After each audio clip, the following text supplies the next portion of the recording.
ರಾಜ್ಯದ ಸಮಸ್ತ ಸ್ಪರ್ಧಾಳುಗಳಿಗೆ ರುದ್ರಗೌಡ ಬಿರಾದರ್ನ ಪ್ರೀತಿಪೂರ್ವಕ ನಮಸ್ಕಾರಗಳು. ರಾಜ್ಯದ ಪ್ರತಿಷ್ಠಿತ ಸಂಸ್ಥೆಗಳಲ್ಲಿ ಒಂದಾಗಿರ್ತಕ್ಕಂತಹ ಚಿಗುರು ತರಬೇತಿ ಸಂಸ್ಥೆ ಧಾರವಾಡ ಯೂಟ್ಯೂಬ್ ಚಾನಲ್ಗೆ ತಮ್ಮೆಲ್ಲರನ್ನ ಅತ್ಯಂತ ಹೃದಯ ಸ್ಪರ್ಶಿಯಾಗಿ ಸ್ವಾಗತಿಸುತ್ತಾ, ಮುಂದೆ ಬರ್ತಕ್ಕಂತಹ ಭವಿಷ್ಯದ ಸ್ಪರ್ಧಾತ್ಮಕ ಪರೀಕ್ಷೆಗಳಾಗಿರ್ತಕ್ಕಂತಹ ಗ್ರಾಮ ಆಡಳಿತಾಧಿಕಾರಿ ಹಾಗೂ ಪಂಚಾಯತ್ ಅಭಿವೃದ್ಧಿ ಅಧಿಕಾರಿ ಹಾಗೂ ಇತರೆ ಸ್ಪರ್ಧಾತ್ಮಕ ಪರೀಕ್ಷೆಗಳಿಗೆ ಸಂಬಂಧಪಟ್ಟಂತೆ ಇತಿಹಾಸ ಅಂತಕ್ಕಂಥ ವಿಷಯ ವಸ್ತುವಿನಲ್ಲಿ ನಾನು ಇವತ್ತಿನ ಈ ಅವಧಿಯಲ್ಲಿ ಆಧುನಿಕ ಭಾರತದ ಇತಿಹಾಸ ಅಂತಕ್ಕಂತಹ ಒಂದು ವಿಷಯ ವಸ್ತುವನ್ನ ನಾನು ನಿಮಗೆ ಯಾವೆಲ್ಲ ರೀತಿಯ ಆಯಾಮಗಳಲ್ಲಿ ಅಧ್ಯಯನ ಮಾಡಬಹುದು ಅಂತಕ್ಕಂಥದನ್ನ ನಾನು ತಿಳಿಸ್ಕೊಡ್ತಾ ಇದ್ದೇನೆ. ಆತ್ಮೀಯ ಸ್ಪರ್ಧಾಳುಗಳೇ, ಇತ್ತೀಚಿನ ಸ್ಪರ್ಧಾತ್ಮಕ ಪರೀಕ್ಷೆಗಳಲ್ಲಿ ಆಧುನಿಕ ಭಾರತದ ಇತಿಹಾಸ ಅಂತಕ್ಕಂಥದ್ದು ಅತಿ ಮಹತ್ವದ ವಿಷಯ ಅಂತಕ್ಕಂಥದ್ದು. ಈ ಆಧುನಿಕ ಭಾರತ ಇತಿಹಾಸ 1498ರಿಂದ 1947ರ ಒಂದು ಅವಧಿಯ ಒಂದು ಕಾಲಘಟ್ಟದಲ್ಲಿ ನಮ್ಮ ಆಧುನಿಕ ಭಾರತ ಇತಿಹಾಸ ಅಂತಕ್ಕಂಥದ್ದು ಸಂಪೂರ್ಣವಾಗಿ ವ್ಯವಸ್ಥೆಗೊಂಡಿದ್ದು ತಾವಿಲ್ಲಿ ಸ್ಮರಿಸಬಹುದು. ಈ ಆಧುನಿಕ ಭಾರತ ಇತಿಹಾಸದ ಮೇಲೆ ಮುಂದೆ ಬರ್ತಕ್ಕಂಥ ಪರೀಕ್ಷೆಗಳಲ್ಲಿ ಅತಿ ಹೆಚ್ಚು ಅಂಕನ್ನ ನಾವು ಪಡಿಬೇಕಂದ್ರೆ ಸುಮಾರು ಒಂದು 8 ಅಧ್ಯಾಯಗಳ ಒಂದು ಅರಿವು ನಮಗಿರ್ಬೇಕು. ಯಾವುದೇ ಒಂದು ವಿಷಯವನ್ನ ಓದ್ತೇವಂದ್ರೆ ಅದರ ಒಂದು ಅಧ್ಯಾಯ, ಅದರ ಒಂದು ಪಕ್ಷಿ ನೋಟ, ಅದರದ ಒಂದು ಪಠ್ಯಕ್ರಮ ಅಂತಕ್ಕಂಥದ್ದು ಅರಿವಿದ್ದಾಗ ಮಾತ್ರ ಅದಕ್ಕೊಂದು ಒಳ್ಳೆ ಬೆಲೆ ಸಿಗಲು ಸಾಧ್ಯ ಅಂತಕ್ಕಂಥದ್ದು. ಇವತ್ತಿನ ಈ ಅವಧಿಯಲ್ಲಿ ಆ 8 ಅಧ್ಯಾಯಗಳು ಯಾವುವು ಅಂತಕ್ಕಂಥದನ್ನ ಅದನ್ನ ಯಾವೆಲ್ಲ ಆಯಾಮಗಳಲ್ಲಿ ಅತಿ ಕಡಿಮೆ ಅವಧಿಯಲ್ಲಿ ಯಾವೆಲ್ಲ ರೀತಿ ನಾವು ಅಧ್ಯಯನ ಮಾಡ್ಬೋದು ಅಂತಕ್ಕಂಥದ್ದನ್ನ ನಾನು ಇವತ್ತು ತಿಳಿಸ್ಕೊಡ್ತಾ ಇದ್ದೀನಿ. ನಾವು ಶಾಪಿಂಗ್ ಹೋದ್ರೆ ಯಾವ ತರ ಒಂದು ವಿಂಡೋ ಶಾಪಿಂಗ್ ಅಂತಕ್ಕಂಥ ಒಂದು ಪದವನ್ನು ನಾವು ಬಳಕೆ ಮಾಡ್ತೀವಿ. ಸುಮ್ಮನೆ ನೋಡ್ಕೊಂಬರು ವಿಷಯ ವಸ್ತು ಅಂತಕ್ಕಂಥ ನಿಜವಾಗಿಯೂ ಇದು ಅತಿ ಸಮಗ್ರವಾಗಿರ್ತಕ್ಕಂಥ ವಿಷಯ. ಈ ಒಂದು ಅವಧಿಯಲ್ಲಿ ಎಷ್ಟು ಸಾಧ್ಯನೋ ಅಷ್ಟ ಅದರ ಒಂದು ಪಕ್ಷಿ ನೋಟವನ್ನ ವಿಂಡೋ ಶಾಪಿಂಗ್ ಅನ್ನ ನಾನು ನಿಮ್ಗೆ ತಿಳಿಸ್ಕೊಡ್ತಕ್ಕಂಥ ಪ್ರಯತ್ನ ಮಾಡ್ತಾ ಇದ್ದೀನಿ. ಈ ದಿಶೆಯಲ್ಲಿ ಹಂತ ಹಂತವಾಗಿ ಓದಿದಾಗ ಮಾತ್ರ ಅದಕ್ಕೊಂದು ಬೆಲೆ ಸಿಗಲು ಸಾಧ್ಯ ಅಂತಕ್ಕಂಥದ್ದು. ಈ ಆಧುನಿಕ ಭಾರತ ಇತಿಹಾಸ ಪ್ರಾರಂಭ ಆಗುವುದು ಭಾರತಕ್ಕೆ ಯುರೋಪಿಯನ್ನರ ಆಗಮನ ಅಂತಕ್ಕಂಥ ಒಂದು ಪರಿಕಲ್ಪನೆ ಇಟ್ಟುಕೊಂಡು ಇದು ಪ್ರಾರಂಭ ಆಗ್ತದ್ರಿ. ಭಾರತಕ್ಕೆ ಯುರೋಪಿಯನ್ನರ ಆಗಮನ ಅಂತಕ್ಕಂಥದ್ದು ಮೂಲತಃ ಯುರೋಪಿಯನ್ನರ ಮೂಲ ದೃಷ್ಟಿ ಬದಲಷ್ಟು ಬದಲಾವಣೆ ಆಗಿತ್ತು ಅಂತಕ್ಕಂಥದ್ದನ್ನ ನೋಡ್ತೇವ್ರಿ. ಆನಂತರ ಇವರು ಹಂತ ಹಂತವಾಗಿ ಬದಲಾವಣೆ ಹೊಂದಿದ್ರು ಅಂತಕ್ಕಂಥದನ್ನ ನಾವಿಲ್ಲಿ ತಿಳ್ಕೊಳ್ಳೋದು ಅತಿ ಮಹತ್ವದ್ದಾಗಿದೆ. ಯುರೋಪಿಯನ್ನರ ಆಗಮನ ಅಂತಕ್ಕಂಥದ್ರಿಂದ ನಮ್ಮ ಆಧುನಿಕ ಭಾರತ ಅಂತಕ್ಕಂಥದ್ದು ಪ್ರಾರಂಭ ಆಗ್ತದೆ. ಭಾರತಕ್ಕೆ ಯಾವೆಲ್ಲ ರೀತಿ ಯುರೋಪಿಯನ್ನರು ಬಂದ್ರು ಅಂತಕ್ಕಂಥದ್ದು ಮೊಟ್ಟ ಮೊದಲ ಬಾರಿಗೆ ನಮ್ಮ ದೇಶಕ್ಕೆ ಬಂದವರು ಪೋರ್ಚುಗೀಸರು ಅಂತ ಹೇಳಿ ಬರ್ತಾರೆ. ನಮ್ಮ ದೇಶಕ್ಕೆ ಮೊಟ್ಟ ಮೊದಲ ಬಾರಿಗೆ ಬಂದ ಯುರೋಪಿಯನ್ನರು ಪೋರ್ಚುಗೀಸರು ಅಂತ ಹೇಳಿ ಬರ್ತಾರ. ಎರಡನೇದವ್ರು ಯಾರು ಅಂತ ಕೇಳ್ತಾರ, ಎರಡನೇದವ್ರ ಡಚ್ಚರು ಅಂತ ಹೇಳಿ ಬರ್ತಾರ. ಮೂರನೇದವ್ರು ಯಾರು ಅಂದ್ರ ಇಂಗ್ಲಿಷರು ಅಂತ ಹೇಳಿ ಬರ್ತಾರ. ಅಥವಾ ಇವ್ರು ನಾವು ಬ್ರಿಟಿಷರು ಅಂತಕ್ಕಂಥ ಒಂದು ಪದವನ್ನ ಬಳಕೆ ಮಾಡ್ತೇವ್ರಿ. ಇಂಗ್ಲಿಷರು ಮೂರನೇದವ್ರು ಬಂದ್ರು ಅಂತ ಹೇಳಿ ನೋಡ್ತೇವ್ರಿ. ನಂತರ 4ನೇದವ್ರು ಡೇನರು ಅಂತ ಹೇಳಿ ಬರ್ತಾರೆ. ಇವ್ರ ಬಗ್ಗೆ ಯಾವುದೇ ದಾಖಲೆಗಳಲ್ಲಿ ಇಲ್ಲ, ಆದ್ರೂ ಅದ್ರ ಅರಿವು ಇರ್ಬೇಕು. ಡೇನ್ರು ನಮ್ಮ ದೇಶಕ್ಕೆ 4ನೇ ನಂಬರ್ ಬಂದ್ರಿ. ನಂತರ 5ನೇದವ್ರು ಬಂದವ್ರು ಯಾರು ಅಂತ ಕೇಳ್ತಾರ. 5ನೇದವ್ರು ಬಂದವರು ಫ್ರೆಂಚರು ಅಂತ ಹೇಳ್ತಾರ. 6ನೇದವ್ರು ಯಾರಂದ್ರ ಸ್ವೀಡನ್ನರು ಅಂತಕ್ಕಂಥವ್ರು.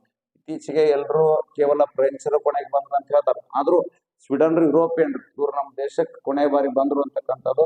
ಫ್ರೆಂಚರು ಮತ್ತು ಸ್ವೀಡನ್ರು ಎರಡು ಆಯ್ಕೆ ಕೊಟ್ಟ ಸಂದರ್ಭದಲ್ಲಿ ಬಹುಪಾಲ ಸ್ಪರ್ಧಾಳುಗಳು ಫ್ರೆಂಚರು ಗುರುತಿಸ್ತಕ್ಕಂಥ ಸಂಭವ. ಇತ್ತೀಚಿನ ಪರೀಕ್ಷೆಗಳಲ್ಲಿ ಇಂಥದ ಪ್ರಶ್ನೆಗಳನ್ನ ಹೆಚ್ಚಿರ್ತಕ್ಕಂಥ ಸಂಭವ ಇರೋದ್ರಿಂದ ಕೊನೆಗೆ ಬಂದವರು ಸ್ವೀಡನ್ರು ಅಂತಕ್ಕಂಥ ಅರಿವು ನಮ್ಗೆ ಇರ್ಬೇಕು. ಇವ್ರು ಸ್ವೀಡನ್ ದೇಶದವರು, ಇವ್ರು ನಮ್ಮ ದೇಶಕ್ಕೆ 1731ರಾಗ ಬಂದ್ರು. ಇವ್ರು ಕೊನೆಯ ಬಾರಿ ಬಂದವರು. ಫ್ರೆಂಚರು 1664ರಲ್ಲಿ ನಮ್ಮ ದೇಶಕ್ಕೆ ಬಂದ್ರು ಅಂತ ಹೇಳಿ ನೋಡ್ತೇವ್ರಿ. ಹಾಗೆ ಡೇನ್ರು ಬಂದಿದ್ದು 1616ರಲ್ಲಿ ಡೇನ್ರು ಬಂದ್ರು ಅಂತಕ್ಕಂಥದ್ದು ನೋಡ್ತೇವ್ರಿ. ಇಂಗ್ಲಿಷರು ಕೆಲವು ದಾಖಲೆ ಪ್ರಕಾರ 1599 ಅಂತ ಹೇಳ್ತೇವ್ರಿ. ಇನ್ನೂ ಕೆಲವು ದಾಖಲೆಗಳ ಪ್ರಕಾರ 1600 ಅಂತಕ್ಕಂಥ ಒಂದು ಪದವನ್ನು ಬಳಕೆ ಮಾಡ್ತೇವೆ. ಅಂಥದ್ದೇನು ದೊಡ್ಡ ಅಪರಾಧ ಅಲ್ರಿ ಅದು. ದಾಖಲೆಗಳಲ್ಲಿ ಈ ತರ ಭಿನ್ನಾಭಿಪ್ರಾಯ ಇರೋದ್ರಿಂದ ಎರಡು ಅರಿವು ನಮ್ಗೆ ಇರ್ಬೇಕು. ಒಟ್ಟ ಆಯ್ಕೆಗಳನ್ನ ನೋಡ್ಕೊಂಡು ನಾವು ಉತ್ತರವನ್ನ ಗುರುತಿಸ್ತಕ್ಕಂಥ ಒಂದು ಚಾಕಚಕತೆ ಹೊಂದೋದು ಅತಿ ಮಹತ್ವದಾಗಿದೆ. ಡಚ್ಚರ್ ನಮ್ಮ ದೇಶಕ್ಕ 1616 ಇವರು 1616ರಲ್ಲಿ ಇವ್ರು ಬಂದ್ರು. ಇವ್ರು 1654 ರೀ. 1654ರಾಗ ಬಂದವ್ರು ಯಾರಂದ್ರ ಡೇನರ್. 1616ರಲ್ಲಿ ಡಚ್ಚರು, ಇಂಗ್ಲಿಷರು 1600ರಲ್ಲಿ ಬಂದ್ರಿ ಡಚ್ಚರ್. ಕ್ಷಮಿಸ್ರಿ, 1596 ಇವ್ರದ್ದು. 1596ರಲ್ಲಿ ಇನ್ನೊಂದ್ಸರಿ ಸ್ಪಷ್ಟವಾಗಿ ಉಲ್ಲೇಖ ಮಾಡ್ತಾ ಹೋಗ್ತಾನ್ರಿ. ಪೋರ್ಚುಗೀಸರು ನಮ್ಮ ದೇಶಕ್ಕೆ 1498ರಲ್ಲಿ ಬಂದ್ರು. ಇವರು 1596ರಲ್ಲಿ ಇವರು ಬಂದ್ರು. ಇಂಗ್ಲಿಷರು 1600 ಅಥವಾ 1599ರಲ್ಲಿ ಬಂದ್ರು ಅಂತ ಹೇಳ್ತಾರ. ಡೇನರು 1616, ಫ್ರೆಂಚರು 1664ರಲ್ಲಿ ಬಂದ್ರು. ಸ್ವೀಡನ್ರು 1731ರಲ್ಲಿ ಬಂದ್ರು. ಈ ತರ ಒಂದು ಅರಿವು ನಮ್ಗೆ ಇರ್ಬೇಕ್ರಿ. ಪೋರ್ಚುಗೀಸರು 1498, ಇವರು 1596. ಕೆಲವು ದಾಖಲೆ ಪ್ರಕಾರ 1599, 1600, ಡೇನರು 1616, ಫ್ರೆಂಚರು 1664, ಸ್ವೀಡನರು 1731ರಲ್ಲಿ ನಮ್ಮ ದೇಶಕ್ಕೆ ಬಂದ್ರು. ಪೋರ್ಚುಗೀಸರು 1961ರಲ್ಲಿ ನಮ್ಮ ದೇಶ ಬಿಟ್ಟು ಹೋದ್ರು. ಡಚ್ಚರು 1792ರಲ್ಲಿ ನಮ್ಮ ದೇಶ ಬಿಟ್ಟು ಹೋದ್ರು. ಇಂಗ್ಲಿಷರು 1947ರಲ್ಲಿ ನಮ್ಮ ದೇಶ ಬಿಟ್ಟು ಹೋದ್ರು. ಡೇನರು 1654ರಲ್ಲಿ ನಮ್ಮ ದೇಶ ಬಿಟ್ಟು ಹೋದ್ರು. ಫ್ರೆಂಚರು 1954ರಲ್ಲಿ ನಮ್ಮ ದೇಶ ಬಿಟ್ಟು ಹೋದ್ರು. ಸ್ವೀಡನ್ರು 1761ರಲ್ಲಿ ನಮ್ಮ ದೇಶ ಬಿಟ್ಟು ಹೋದ್ರು ಅಂತಕ್ಕಂಥದ್ದನ್ನ ನೋಡ್ತೇವ್ರಿ. ಈ ಹೆಚ್ಚಾಗಿ ಸ್ಪರ್ಧಾತ್ಮಕ ಪರೀಕ್ಷೆಗಳಲ್ಲಿ ಈ ಪೋರ್ಚುಗೀಸರು, ಡಚ್ಚರು, ಇಂಗ್ಲಿಷರು, ಡ್ರೇನ್ರು, ಫ್ರೆಂಚ್ರು, ಸ್ವೀಡನ್ರು ಇವರೆಲ್ಲರ ಒಂದು ವಿಷಯ ವಸ್ತುವನ್ನ ತಿಳ್ಕೊಳ್ಳೋಕ್ಕಿಂತ ಮುಂಚೆ ಮೊದಲು ಬಂದವ್ರು ಯಾರು, ಕೊನೆಗೆ ಬಂದವ್ರು ಯಾರು, ಮೊದಲು ಹೋದವ್ರು ಯಾರು, ಕೊನೆಗೆ ಹೋದವ್ರು ಯಾರು, ಈ ತರ ಗುಂಪು ಗುಂಪು ಕೊಟ್ಟ ಪ್ರಶ್ನೆ ಕೇಳೋದ್ರಿಂದ ಅದರ ಅರಿವು ನಮ್ಗೆ ಇರ್ಬೇಕು. ಈ ತರ ಒಂದು ಚಾರ್ಟ್ ನಿಮಗೆ ಸ್ಪಷ್ಟವಾಗಿ ಗೊತ್ತಿದ್ದಾಗ ಯಾರು ಮೊದಲು ಬಂದ್ರು, ಯಾರು ಕೊನೆಗೆ ಹೋದ್ರು ಅಂತಕ್ಕಂಥ ಒಂದು ಅರಿವು ನಮ್ಗೆ ಹೊಂದಾಕ ಸಾಧ್ಯ ಆಗ್ತದ. ಮೊದಲು ಬಂದವ್ರು ಯಾರಂದ್ರ ಪೋರ್ಚುಗೀಸರು ಮೊದಲು ಬಂದ್ರು. ಮೊದಲು ಹೋದವ್ರು ಯಾರು ಅಂತ ಕೇಳ್ತಾರ, ಡೇನರ್. ಇದರ ಅರಿವು ನಮ್ಗೆ ಇರ್ಬೇಕು. ಇತ್ತೀಚಿನ ಪರೀಕ್ಷೆಗಳಲ್ಲಿ ನಾವು ಮೊದಲು ಬಂದವ್ರು ಅಷ್ಟೇ ಓದ್ತೇವೆ. ಮೊದಲು ಹೋದವ್ರು ಯಾರು ಅದರ ಅರಿವು ನಮ್ಗೆ ಇರ್ಬೇಕ್ರಿ. ಡೇನರು ನಮ್ಮ ದೇಶವನ್ನ ಮೊದಲು ಬಿಟ್ಟು ಹೋಗ್ತಾರ. 2ನೇ ನಂಬರ್ ಹೋದವ್ರು ಯಾರು ಅಂತ ಕೇಳ್ತಾರ. 2ನೇ ನಂಬರ್ ನಮ್ಮ ದೇಶ ಬಿಟ್ಟು ಹೋದವ್ರು ಸ್ವೀಡನ್ರು ಅಂತ ಹೇಳ್ತಾರ. 2ನೇ ನಂಬರ್. ಈ ತರ ರೀ 2006ರ ಅತಿ ಉನ್ನತ ಪರೀಕ್ಷೆ KS ಪೂರ್ವಭಾವಿ ಪರೀಕ್ಷೆಯಲ್ಲಿ ಕೇಳಿದ್ರು.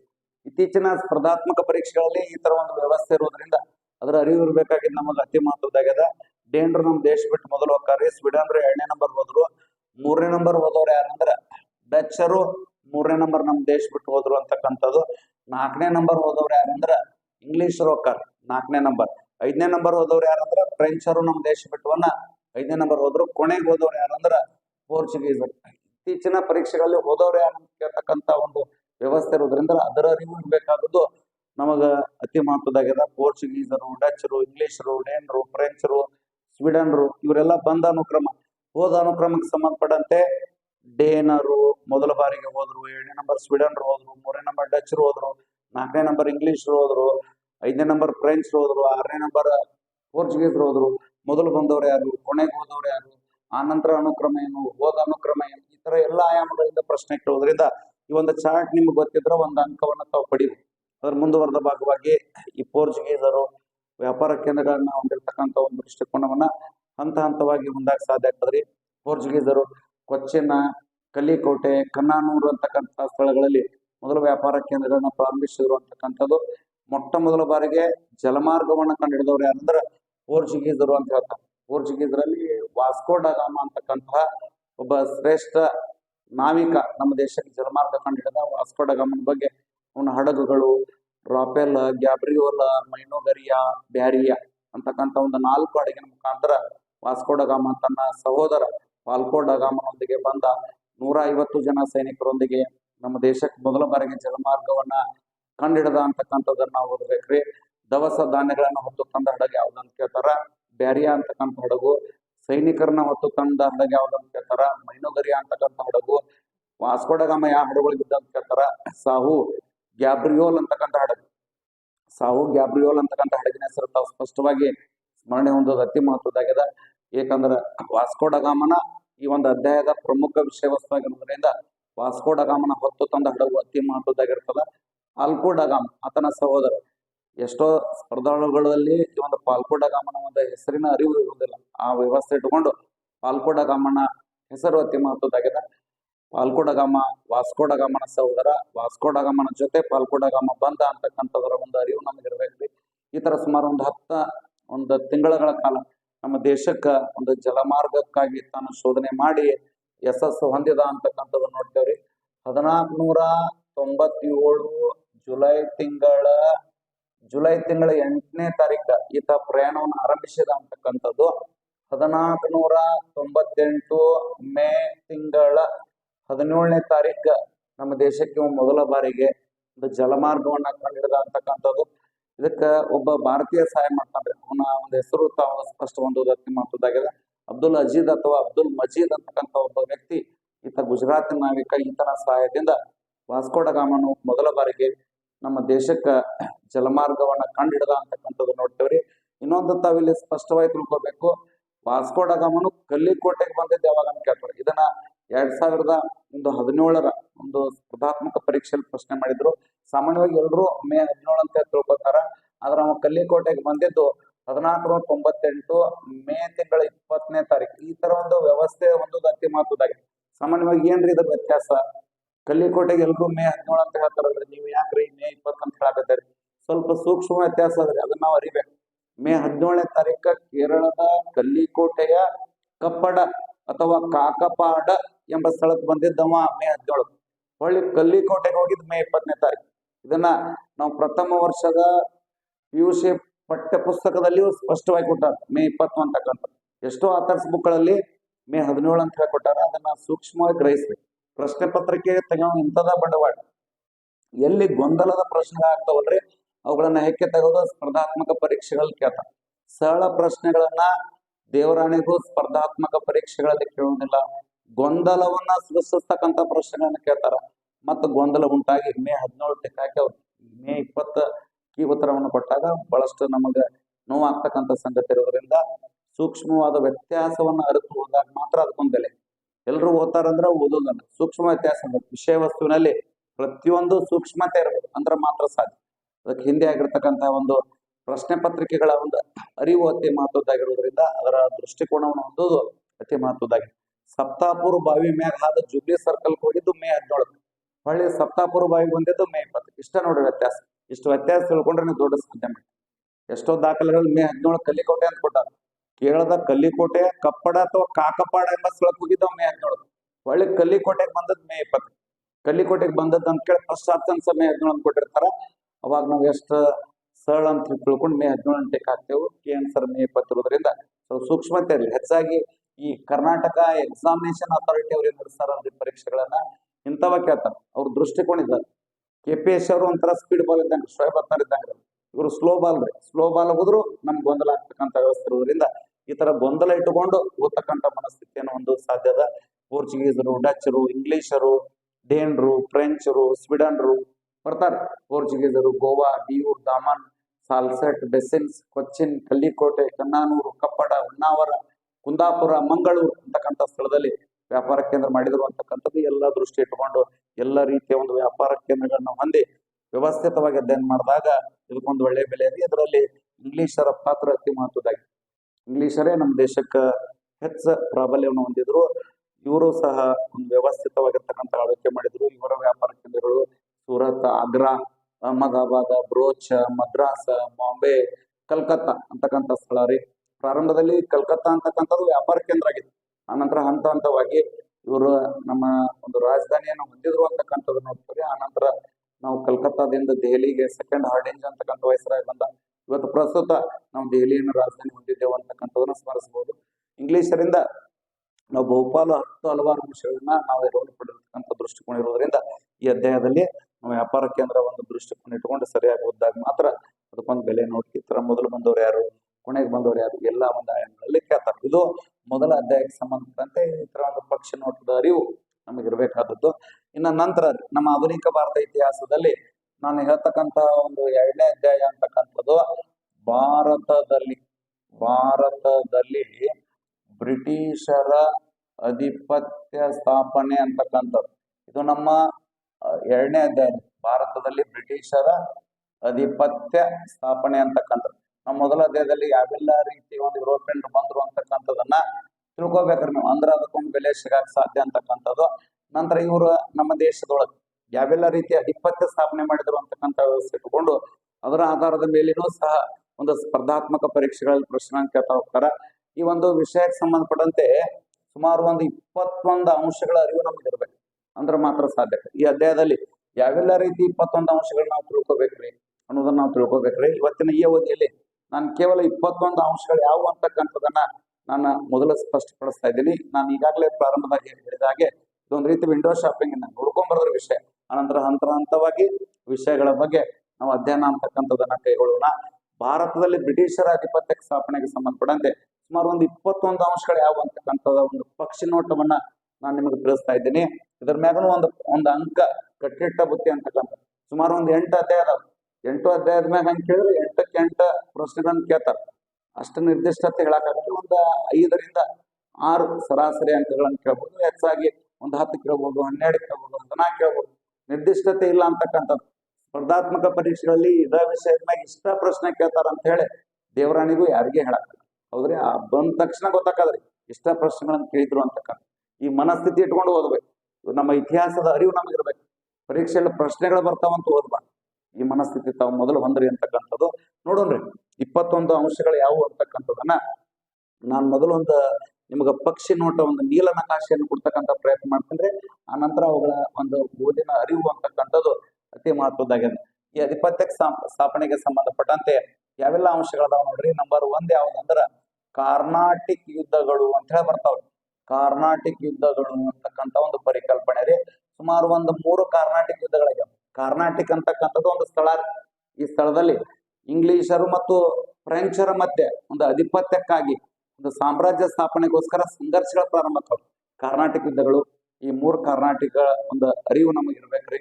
ಇದರ ಅವಧಿ ಅಂತಕ್ಕಂಥದ್ದು, ಇದಕ್ಕೆ ಯಾಕೆ ಆಯ್ತು, ಯಾವ ಉದ್ದೇಶಕ್ಕೋಸ್ಕರ ಆಯ್ತು, ಇದರ ಪರಿಣಾಮಗಳೇನು, ಇದು ಯಾರ್ಯಾರ ಮಧ್ಯೆ ಆಯ್ತು, ಇದು ಯಾವ ಒಪ್ಪಂದದೊಂದಿಗೆ ಆಯ್ತು. ನಂತರ ಹಂತವಾಗಿ ನಿಮಗೆ ಈ ಒಂದು ಕಾನ್ಸೆಪ್ಟ್ಗಳನ್ನ ಯಾವೆಲ್ಲ ರೀತಿ ತಿಳ್ಕೋಬೇಕು ಅಂತಕ್ಕಂಥದನ್ನ ನಾನು ನಿಮ್ಗೆ ತಿಳಿಸ್ಕೊಡ್ತಾ ಇದ್ದೀನಿ. ಕರ್ನಾಟಕ ಯುದ್ಧಕ್ಕೆ ಸಂಬಂಧಪಟ್ಟಂತೆ ಒಂದು 3 ಯುದ್ಧಗಳಾಗ್ತಾವ. ಈ 3 ಯುದ್ಧಗಳ ಅರಿವು ನಮಗಿರ್ಬೇಕ್ರಿ. ಇದಾದ ನಂತರ ಬರ್ತಕ್ಕಂಥದ್ದು ಪ್ಲಾಸಿ ಕಾಳಗ ಅಂತ ಹೇಳಿ ಬರ್ತದ್ರಿ. ಬೆಟಲ್ ಆಫ್ ದ ಪ್ಲಾಸಿ ಅಂತ ಹೇಳ್ತಾರ್ರಿ. ಈ ಒಂದು ಪ್ಲಾಸಿ ಕಾಳಗದ ಅರಿವು ನಮ್ಗೆ ಇರ್ಬೇಕ್ರಿ. 1757ರಲ್ಲಿ ಆಗಿರ್ತಕ್ಕಂಥದ್ರಿ. 1757ರಲ್ಲಿ ಆಗಿರ್ತಕ್ಕಂಥ ಒಂದು ಕಾಳಗ ರೀ ಪ್ಲಾಸಿ ಕಾಳಗ. ಬ್ರಿಟಿಷರು ನಮ್ಮ ದೇಶದೊಳಗ ಆಧಿಪತ್ಯ ಸ್ಥಾಪನೆ ಮಾಡುವಲ್ಲಿ ಪ್ರಮುಖವಾಗಿರ್ತಕ್ಕಂಥ ಕಾಳಗ ಈ ಪ್ಲಾಸಿ ಕಾಳಗ ಅಂತಕ್ಕಂಥದ್ದು. ಪ್ಲಾಸಿ ಕಾಳಗದ ಅರಿವು ನಮ್ಗೆ ಇರ್ಬೇಕ್ರಿ. ಇದಾದ ನಂತರ ಬರ್ತಕ್ಕಂಥದ್ದು ಬಕ್ಸಾರ್ ಕಾಳಗ ಅಂತಕ್ಕಂಥದ್ದು. ಬೆಟಲ್ ಆಫ್ ದ ಬಕ್ಸಾರ್ ಅಂತ ಹೇಳ್ತಾರ್ರಿ. ಈ ಬಕ್ಸಾರ್ ಕಾಳಗದ ಅರಿವು ನಮ್ಗೆ ಇರ್ಬೇಕು. 1764ರಲ್ಲಿ ಆಗಿರ್ತಕ್ಕಂಥ ಕಾಳಗ ಬಕ್ಸಾರ್ ಕಾಳಗ ಅಂತಕ್ಕಂಥದ್ದು. ನಂತರ ರೀ ಆಂಗ್ಲೋ ಮೈಸೂರು ಯುದ್ಧಗಳು ಅಂತಕ್ಕಂಥ ಒಂದು ಪರಿಕಲ್ಪನೆ. ಆಂಗ್ಲೋ ಮೈಸೂರು ಯುದ್ಧಗಳು ಅಂತಕ್ಕಂಥ ಒಂದು ಪರಿಕಲ್ಪನೆಯ ಅರಿವು ನಮಗಿರ್ಬೇಕಾದದ್ದು ಅತಿ ಮಹತ್ವದಾಗ್ಯದ. ಎಷ್ಟು ಆಂಗ್ಲೋ ಮೈಸೂರು ಯುದ್ಧಗಳಾಗ್ಯಾವ ಅಂದ್ರಿ 4 ಆಂಗ್ಲೋ ಮೈಸೂರು ಯುದ್ಧಗಳಾಗ್ಯಾವ. ಹೈದರ್ ಅಲಿ ಅಂತ ಹೇಳಿ ಬರ್ತಾನ, ಟಿಪ್ಪು ಸುಲ್ತಾನ್ ಅಂತ ಹೇಳಿ ಬರ್ತಾರ. ಮೊಟ್ಟ ಮೊದಲ ಬಾರಿಗೆ ನಮ್ಮ ದೇಶದ ಇತಿಹಾಸದಲ್ಲಿ ಸ್ವತಂತ್ರ ಹಣತೆ ಹಚ್ಚಿದವ್ರು ಯಾರಂದ್ರ ಹೈದರ್ ಅಲಿ ಅಂತ ಹೇಳ್ತಾರ. ಮೊಟ್ಟ ಮೊದಲ ಬಾರಿಗೆ ಸ್ವತಂತ್ರ ವೃಕ್ಷ ನೆಟ್ಟವ್ರು ಯಾರಂದ್ರ ಟಿಪ್ಪು ಸುಲ್ತಾನ್ ಅಂತ ಹೇಳ್ತಾರ. ಈ ಹೈದರ್ ಅಲಿ ಮತ್ತು ಟಿಪ್ಪು ಸುಲ್ತಾನ್ ಬ್ರಿಟಿಷರ ವಿರುದ್ಧ ಯಾವೆಲ್ಲ ರೀತಿ ಹೋರಾಡಿದ್ರು, ಯಾವೆಲ್ಲ ಆಯಾಮಗಳಲ್ಲಿ ಅವರು ಹೋರಾಡಿದ್ರು, ಅದರ ಕಾರಣಗಳೇನು, ಇದರ ಪರಿಣಾಮಗಳೇನು, ಇದರ ಒಪ್ಪಂದಗಳೇನು, ಒಪ್ಪಂದದ ಕರಾರುಗಳೇನು, ಇಲ್ಲೆಲ್ಲ ಒಪ್ಪಂದವನ್ನ ನಾನು ಡೇಟ್ ಸಮೇತ ನಿಮಗೆ ಪ್ರಸ್ತುತಪಡಿಸ್ತಾ ಇದ್ದೀನಿ. ಇತ್ತೀಚಿನ ಪರೀಕ್ಷೆಗಳಲ್ಲಿ ಆ ಡೇಟ್ಗಳನ್ನ ಸ್ಪಷ್ಟವಾಗಿ ಕೇಳ್ತಕ್ಕಂಥ ಒಂದು ವ್ಯವಸ್ಥೆ ಇರೋದ್ರಿಂದ ನಾನು ಈ ಆಂಗ್ಲೋ ಮೈಸೂರು ಯುದ್ಧಗಳ ಒಂದು ವ್ಯವಸ್ಥೆಯಲ್ಲಿ ಆ ಡೇಟ್ಗಳನ್ನ ನಿಮಗೆ ಪುನರುಚ್ಚಾರ ಮಾಡ್ತಕ್ಕಂಥ ಒಂದು ವ್ಯವಸ್ಥೆ ಇರೋದ್ರಿಂದ ನಾನು ಕೇವಲ ಪಕ್ಷಿ ನೋಟಕ್ಕೆ ಸಂಬಂಧಪಟ್ಟಂತೆ ಯಾವೆಲ್ಲ ವಿಷಯಗಳನ್ನ ನಾನು ತಿಳ್ಕೋಬಹುದು ಅಂತಕ್ಕಂಥದನ್ನ ಈ ಅವಧಿಯಲ್ಲಿ ನಾನು ಚರ್ಚೆ ಮಾಡ್ತಾ ಇದ್ದೀನಿ. ಆಂಗ್ಲೋ ಮೈಸೂರು ಯುದ್ಧಗಳು ಅಂತ ಹೇಳಿ ಬರ್ತಾವ್ರಿ. ಆಂಗ್ಲೋ ಮೈಸೂರು ಯುದ್ಧಗಳ ನಂತರ ಬರ್ತಕ್ಕಂಥ ಪರಿಕಲ್ಪನೆ ಯಾವುದು ಅಂದ್ರ ಆಂಗ್ಲೋ ಮರಾಠ ಯುದ್ಧಗಳು ಅಂತ ಹೇಳಿ ಬರ್ತಾವ್ರಿ. ಆಂಗ್ಲೋ ಮರಾಠ ಯುದ್ಧಗಳು ಅಂತಕ್ಕಂಥ ಪರಿಕಲ್ಪನೆ ಇವು ಎಷ್ಟಾಗ್ಯಾವ ಅಂತ ಕೇಳ್ತಾರೆ. ಆಂಗ್ಲೋ ಮರಾಠ ಯುದ್ಧಗಳು ಇವು 3 ಆಗ್ಯಾವ. ಒಮ್ಮೊಮ್ಮೆ ಈ ತರನು ನಿಮಗೆ ಸ್ಪರ್ಧಾತ್ಮಕ ಪರೀಕ್ಷೆಗಳ ಪ್ರಶ್ನೆ ಕೇಳೋ ಸಂಭವ ಇರೋದ್ರಿಂದ ಅದರ ಅರಿವು ನಮ್ಗೆ ಇರ್ಬೇಕ್ರಿ. ಆಂಗ್ಲೋ ಮರಾಠ ಯುದ್ಧಗಳು ಅಂತ ಹೇಳಿ ಬರ್ತಾವ್ರಿ. ನಂತರ ಬರ್ತಕ್ಕಂಥದ್ದು ಯಾವ್ದು ಅಂದ್ರ ಆಂಗ್ಲೋ ಸಿಖ್ ಯುದ್ಧಗಳು ಅಂತ ಹೇಳಿ ಬರ್ತಾವ. ಆಂಗ್ಲೋ ಸಿಖ್ ಯುದ್ಧಗಳ ಒಂದು ಪರಿಕಲ್ಪನೆಯನ್ನು ನಾವು ಹೊಂದುವುದು ಅತಿ ಮಹತ್ವದಾಗ್ಯದ. ಸುಮಾರು 2 ಆಂಗ್ಲೋ ಸಿಖ್ ಯುದ್ಧಗಳಾಗಿದ್ದನ್ನ ನಾವಿಲ್ಲಿ ಸ್ಮರಿಸಬಹುದು ಅಂತಕ್ಕಂಥದ್ದು. ನಂತರ ರೀ ಆಂಗ್ಲೋ ನೇಪಾಳ ಯುದ್ಧಗಳು. ಆಂಗ್ಲೋ ನೇಪಾಳ ಯುದ್ಧಗಳ ಬಗ್ಗೆ ನಾವು ತಿಳ್ಕೊಬೇಕಾಗಿರ್ತಕ್ಕಂತಹ ಒಂದು ಅನಿವಾರ್ಯತೆ ಇರುವುದನ್ನ ನಾವು ನೋಡ್ತೇವ್ರಿ.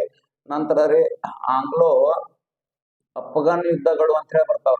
ಆಂಗ್ಲೋ ಅಫ್ಘಾನ್ ಯುದ್ಧಗಳು ಇವುಗಳ ಮ್ಯಾಗನು ಸ್ಪರ್ಧಾತ್ಮಕ ಪರೀಕ್ಷೆಗಳು ಒಂದೊಂದ್ ಸಂದರ್ಭದಾಗ ಕೇಳ್ತಾರೆ. ಎಲ್ಲಾ ಸಂದರ್ಭದಾಗ ಏನ್ ಕೇಳಲ್ರಿ, ಒಂದೊಂದ್ ಸಂದರ್ಭದಾಗ ಕೇಳ್ತಾರ. ಆದ್ರ ಮುಂದೆ ಬರ್ತಕ್ಕಂಥ ದಿನಮಾನದಲ್ಲಿ ಈ ಒಂದು ಆಂಗ್ಲೋ ಅಫ್ಘಾನ್ ಯುದ್ಧಗಳ ಬಗ್ಗೆನೂ ಪ್ರಶ್ನೆಗಳು ಇರುವ ಸಂಭವ ಇರುವುದರಿಂದ ಅವುಗಳ ಅರಿವು ನಮ್ಗೆ ಇರ್ಬೇಕ್ರಿ. ಆ ನಂತರ ಬರ್ತಕ್ಕಂಥದ್ರಿ ಆಂಗ್ಲೋ ಬರ್ಮಾ ಯುದ್ಧಗಳು ಅಂತ ಬರ್ತಾವ. ಇವುಗಳ ಅರಿವು ನಮ್ಗೆ ಇರ್ಬೇಕು. ಸ್ಪರ್ಧಾತ್ಮಕ ಪರೀಕ್ಷಾ ದೃಷ್ಟಿಯಿಂದ. ಯಾಕಂದ್ರೆ ಇಲ್ಲಿ ಒಪ್ಪಂದಗಳ ಮ್ಯಾಕ್ ಕೇಳ್ಬಿಡ್ತಾರೆ ಪ್ರಶ್ನೆಗಳ, ಅನುಕ್ರಮ ಒಪ್ಪಂದದ ಮ್ಯಾಕ್ ಕೇಳ್ತಾರೆ. 4 ಒಪ್ಪಂದ ಕೊಟ್ಬಿಡ್ತಾರೆ. ಸುಮಾರು ಒಪ್ಪಂದಗಳಾಗ್ಯಾವ. ವಿಶೇಷವಾಗಿ ಆಂಗ್ಲೋ ಬರ್ಮಾ ಯುದ್ಧಗಳಿಗೆ ಒಪ್ಪಂದಗಳಾಗ್ಯಾವ್ರಿ, ಆಂಗ್ಲೋ ಅಫ್ಘಾನ್ ಯುದ್ಧಗಳಿಗೆ ಒಪ್ಪಂದ ಆಗ್ಯಾವ, ಆಂಗ್ಲೋ ನೇಪಾಳ ಯುದ್ಧಗಳಿಗೆ ಒಪ್ಪಂದ ಆಗ್ಯಾವ್ರಿ, ಆಂಗ್ಲೋ ಸಿಖ್ ಯುದ್ಧಗಳಿಗೆ ಒಪ್ಪಂದ ಆಗ್ಯಾವ, ಆಂಗ್ಲೋ ಮರಾಠ ಯುದ್ಧಗಳಿಗೆ ಒಪ್ಪಂದ ಆಗ್ಯಾವ್ರಿ, ಆಂಗ್ಲೋ ಮೈಸೂರು ಯುದ್ಧಗಳಿಗೆ ಒಪ್ಪಂದ ಆಗ್ಯಾವ್ರಿ. 4 ಒಪ್ಪಂದ ಕೊಟ್ಟು ಅನುಕ್ರಮ ಕೇಳ್ಬಿಡ್ತಾರೆ. ಹೀಗಾಗಿ ಅದರ ಅರಿವು ನಮ್ಗೆ ಇರ್ಬೇಕು. ಅದರಿಂದ ಎಲ್ಲ ಆಯಾಮಗಳಲ್ಲಿ ನಾವು ವಿಷಯ ವಸ್ತುವನ್ನ ಈ ಅಧ್ಯಾಯದಲ್ಲಿ ತಿಳ್ಕೊಳ್ಳೋದು ಅತಿ ಮಹತ್ವದಾಗ್ಯದ ನೋಡ್ರಿ. ಕರ್ನಾಟಕ ಯುದ್ಧಗಳ 3, ಪ್ಲಾಸಿ ಕಾಳಗ 1, ಬಕ್ಸಾರ್ ಕಾಳಗ 1, ಆಂಗ್ಲೋ ಮೈಸೂರು ಯುದ್ಧಗಳ 4, ಆಂಗ್ಲೋ ಮರಾಠ ಯುದ್ಧಗಳ 3, ಆಂಗ್ಲೋ ಸಿಖ್ ಯುದ್ಧಗಳ 2 ಅಂತ ಹೇಳ್ತಾರ. ಆಂಗ್ಲೋ ನೇಪಾಳ ಯುದ್ಧಗಳ 1 ಆಗ್ಯದ ನೋಡಿ. ಆಂಗ್ಲೋ ನೇಪಾಳ ಯುದ್ಧ, ಆಂಗ್ಲೋ ಅಫ್ಘಾನ್ ಯುದ್ಧಗಳ 3 ಆಗ್ಯಾವ್ರಿ, ಆಂಗ್ಲೋ ಬರ್ಮಾ ಯುದ್ಧಗಳ 3 ಆಗಿರೋದನ್ನ ಕಾಣ್ತದೆ. ಒಟ್ಟಾರೆ ಈ ಒಂದು ಅಧ್ಯಾಯದಲ್ಲಿ 21 ಪರಿಕಲ್ಪನೆಗಳ 21 ಪರಿಕಲ್ಪನೆಗಳನ್ನ ತಿಳ್ಕೊಳ್ಳೋದ್ರಿಂದ ಈ ಒಂದು 2ನೇ ಅಧ್ಯಾಯಕ್ಕೆ ನಾವು ಒಂದು ಒಳ್ಳೆ ಬೆಲೆ ಕೊಡಕ್ ಸಾಧ್ಯ ಅಂತಕ್ಕಂಥದ್ದು. ಏನಿಲ್ಲ ಅಂದ್ರೂ ಕನಿಷ್ಠ 1 ಅಂಕ ಮಾತ್ರ ಕಟ್ಟಿಟ್ಟ ಬುತ್ತಿ. ಯಾವೆಲ್ಲ ಆಯಾಮಗಳಿಂದ ಓದಿದ್ರು 1 ಅಂಕ ಮಾತ್ರ ಕಟ್ಟಿಟ್ಟ ಬುತ್ತಿ. ಆ ಒಂದು ಅಂಕವನ್ನ ಪಡಿತಕ್ಕಂಥ ಪ್ರಯತ್ನ ಮಾಡಿದಾಗ ಈ ಅಧ್ಯಾಯಕ್ಕೆ ಒಂದು ಒಳ್ಳೆ ಬೆಲೆ ಸಿಗಲು ಸಾಧ್ಯ ಅಂತಕ್ಕಂಥದನ್ನ ನಾವಿಲ್ಲಿ ಸ್ಮರಿಸಬಹುದು. ಕರ್ನಾಟಕ ಯುದ್ಧಗಳು, ಪ್ಲಾಸಿ ಕಾಳಗ, ಬಕ್ಸಾರ್ ಕಾಳಗ, ಆಂಗ್ಲೋ ಮೈಸೂರು ಯುದ್ಧಗಳು, ಆಂಗ್ಲೋ ಮರಾಠ ಯುದ್ಧಗಳು, ಆಂಗ್ಲೋ ಸಿಖ್ ಯುದ್ಧಗಳು, ಆಂಗ್ಲೋ ನೇಪಾಳ ಯುದ್ಧಗಳು, ಆಂಗ್ಲೋ ಅಫ್ಘಾನ್ ಯುದ್ಧಗಳು, ಆಂಗ್ಲೋ ಬರ್ಮಾ ಯುದ್ಧಗಳು. ಯಾವುದೇ ವಿಷಯವನ್ನ ಓದ್ಬೇಕಂದ್ರೆ ಈ ತರ ಒಂದು ನೀಲನಕಾಶೆನ ಮೊದಲು ಹಾಕೋಬೇಕು, ಒಂದು ಬ್ಲೂ ಪ್ರಿಂಟ್ ಹಾಕೋಬೇಕ್ರಿ, ಒಂದು ಪಕ್ಷಿ ನೋಟ್ ಹಾಕೋಬೇಕು, ಒಂದು ಬರ್ಡ್ ವ್ಯೂ ಹಾಕೋಬೇಕು, ಒಂದು ವಿಂಡೋ ಶಾಪಿಂಗ್ ಮಾಡ್ಬೇಕು. ಅಂದ್ರೆ ಅದಕ್ಕೊಂದು ಬೆಲೆ ಸಿಗಕ್ ಸಾಧ್ಯ ಅಂತಕ್ಕಂಥದನ್ನ ನಾವು ನೋಡ್ತಾ ಹೋಗೋಣ. ಆನಂತರ ಹಂತ ಹಂತವಾಗಿ ಈ ಒಂದು ವಿಷಯದ ಒಂದು ವ್ಯವಸ್ಥೆಯನ್ನ ಹೊಂದೋದು ಅತಿ ಮಹತ್ವದಾಗಿದೆ ನೋಡಿ. ಇನ್ನು ಇದರ ಮುಂದುವರೆದ ಭಾಗವಾಗಿ ನಮ್ಮ ಆಧುನಿಕ ಭಾರತದ ಇತಿಹಾಸದಲ್ಲಿ ಬರ್ತಕ್ಕಂತಹ 3ನೇ ಅಧ್ಯಾಯ ಅಂತಕ್ಕಂಥದ್ದು ಅತಿ ಮಹತ್ವದ ಅಧ್ಯಾಯ ಇದು. ಈ 3ನೇ ಅಧ್ಯಾಯ ಏನಾಗ್ತದಂದ್ರೆ ಗವರ್ನರ್ ಜನರಲ್ ಗಳ ಕಾಲದ ಭಾರತ ಅಂತಕ್ಕಂತಹ ಒಂದು ಪರಿಕಲ್ಪನೆಗೆ ಸಂಬಂಧಪಟ್ಟಂತೆ ನಾವು 3ನೇ ಅಧ್ಯಾಯಕ್ಕೆ ಒಂದು ಒಳ್ಳೆ ಬೆಲೆ ಕೊಡ್ಬೇಕ್ರಿ. ಬ್ರಿಟಿಷರ ಹಂತ ಹಂತವಾಗಿ ನಮ್ಮ ದೇಶದಲ್ಲಿ ಒಂದು ಅಧಿಪತ್ಯ ಸ್ಥಾಪನೆ ಮಾಡಿದ್ರು ಅಂತಕ್ಕಂಥದ್ದು. ಈ ಗವರ್ನರ್ ಜನರಲ್ಗಳು ನಮ್ಮ ದೇಶವನ್ನು ಆಳ್ವಿಕೆ ಮಾಡ್ತಾರೆ. ವಾರ್ನ್ ಹೆಸ್ಟಿಂಗ್ ಆಗಿರ್ಬೋದು, ಲಾರ್ಡ್ ಕಾರ್ನ್ವಾಲಿಸ್ ಆಗಿರ್ಬೋದು, ಸರ್ ಜಾನ್ ಶೋರ್ ಆಗಿರ್ಬೋದು, ಲಾರ್ಡ್ ವೆಲ್ಲೆಸ್ಲಿ ಆಗಿರ್ಬೋದು, ಸರ್ ಜಾರ್ಜ್ ಬಾರ್ಲೋ ಆಗಿರ್ಬೋದು, ಲಾರ್ಡ್ ಫಸ್ಟ್ ಮಿಂಟೋ ಆಗಿರ್ಬೋದು, ಲಾರ್ಡ್ ಹೆಸ್ಟಿಂಗ್ಸ್ ಆಗಿರ್ಬೋದು, ಲಾರ್ಡ್ ಅಮ್ರೆಸ್ಟ್ ಆಗಿರ್ಬೋದು, ಲಾರ್ಡ್ ವಿಲಿಯಂ ಬೆಂಟಿಂಗ್ ಆಗಿರ್ಬೋದು, ಸರ್ ಚಾರ್ಲ್ಸ್ ಮೆಟ್ಕಾಪ್ ಆಗಿರ್ಬೋದು, ಲಾರ್ಡ್ ಆಕ್ಲೆಂಡ್ ಆಗಿರ್ಬೋದು, ಲಾರ್ಡ್ ಎಲೆನ್ ಬ್ರೋ ಆಗಿರ್ಬೋದು, ಲಾರ್ಡ್ ಫಸ್ಟ್ ಹಾರ್ಡಿಂಜ್ ಆಗಿರ್ಬೋದು, ಲಾರ್ಡ್ ಡಾಲೌಸಿ ಆಗಿರ್ಬೋದು, ಲಾರ್ಡ್ ಕ್ಯಾನಿಂಗ್ ಆಗಿರ್ಬೋದು. ಇಲ್ಲಿಂದ ನೋಡಿ ವಾರ್ನ್ ಹೆಸ್ಟಿಂಗ್ ಹಿಡಿದು ಲಾರ್ಡ್ ಕ್ಯಾನಿಂಗ್ ಅಂತ ನಾವು ಈ ಒಂದು ಅಧ್ಯಾಯದಲ್ಲಿ ಯಾವೆಲ್ಲ ಗವರ್ನರ್ ಜನರಲ್ ನಾವು ಓದ್ಬೇಕಂದ್ರೆ ವಾರ್ನ್ ಹೆಸ್ಟಿಂಗ್ ಹಿಡಿದು ವಾರ್ನ್ ಹೆಸ್ಟಿಂಗ್ಸ್ ಅಂತ ಬರ್ತಾನೆ. ಮೊಟ್ಟ ಮೊದಲ ಬಂಗಾಳದ governor general Warren Hasting to Lord ಕ್ಯಾನಿಂಗ್ನವರೆಗೆ ನಾವು ಈ ಒಂದು ಅಧ್ಯಾಯದಲ್ಲಿ ಇವ್ರ ಬಗ್ಗೆ ನಾವು ಓದ್ಬೇಕು. ಇವ್ರು ಯಾವೆಲ್ಲ ರೀತಿ ಸಾಧನೆಗಳನ್ನ ಮಾಡಿದ್ರು ಅಂತಕ್ಕಂಥದ್ದು ನೋಡಿ. ಇಲ್ಲಿ ನಿಮಗ ಬಹುಶಃ ಒಂದು ಗೊಂದಲ ಆಗ್ಬೋದು.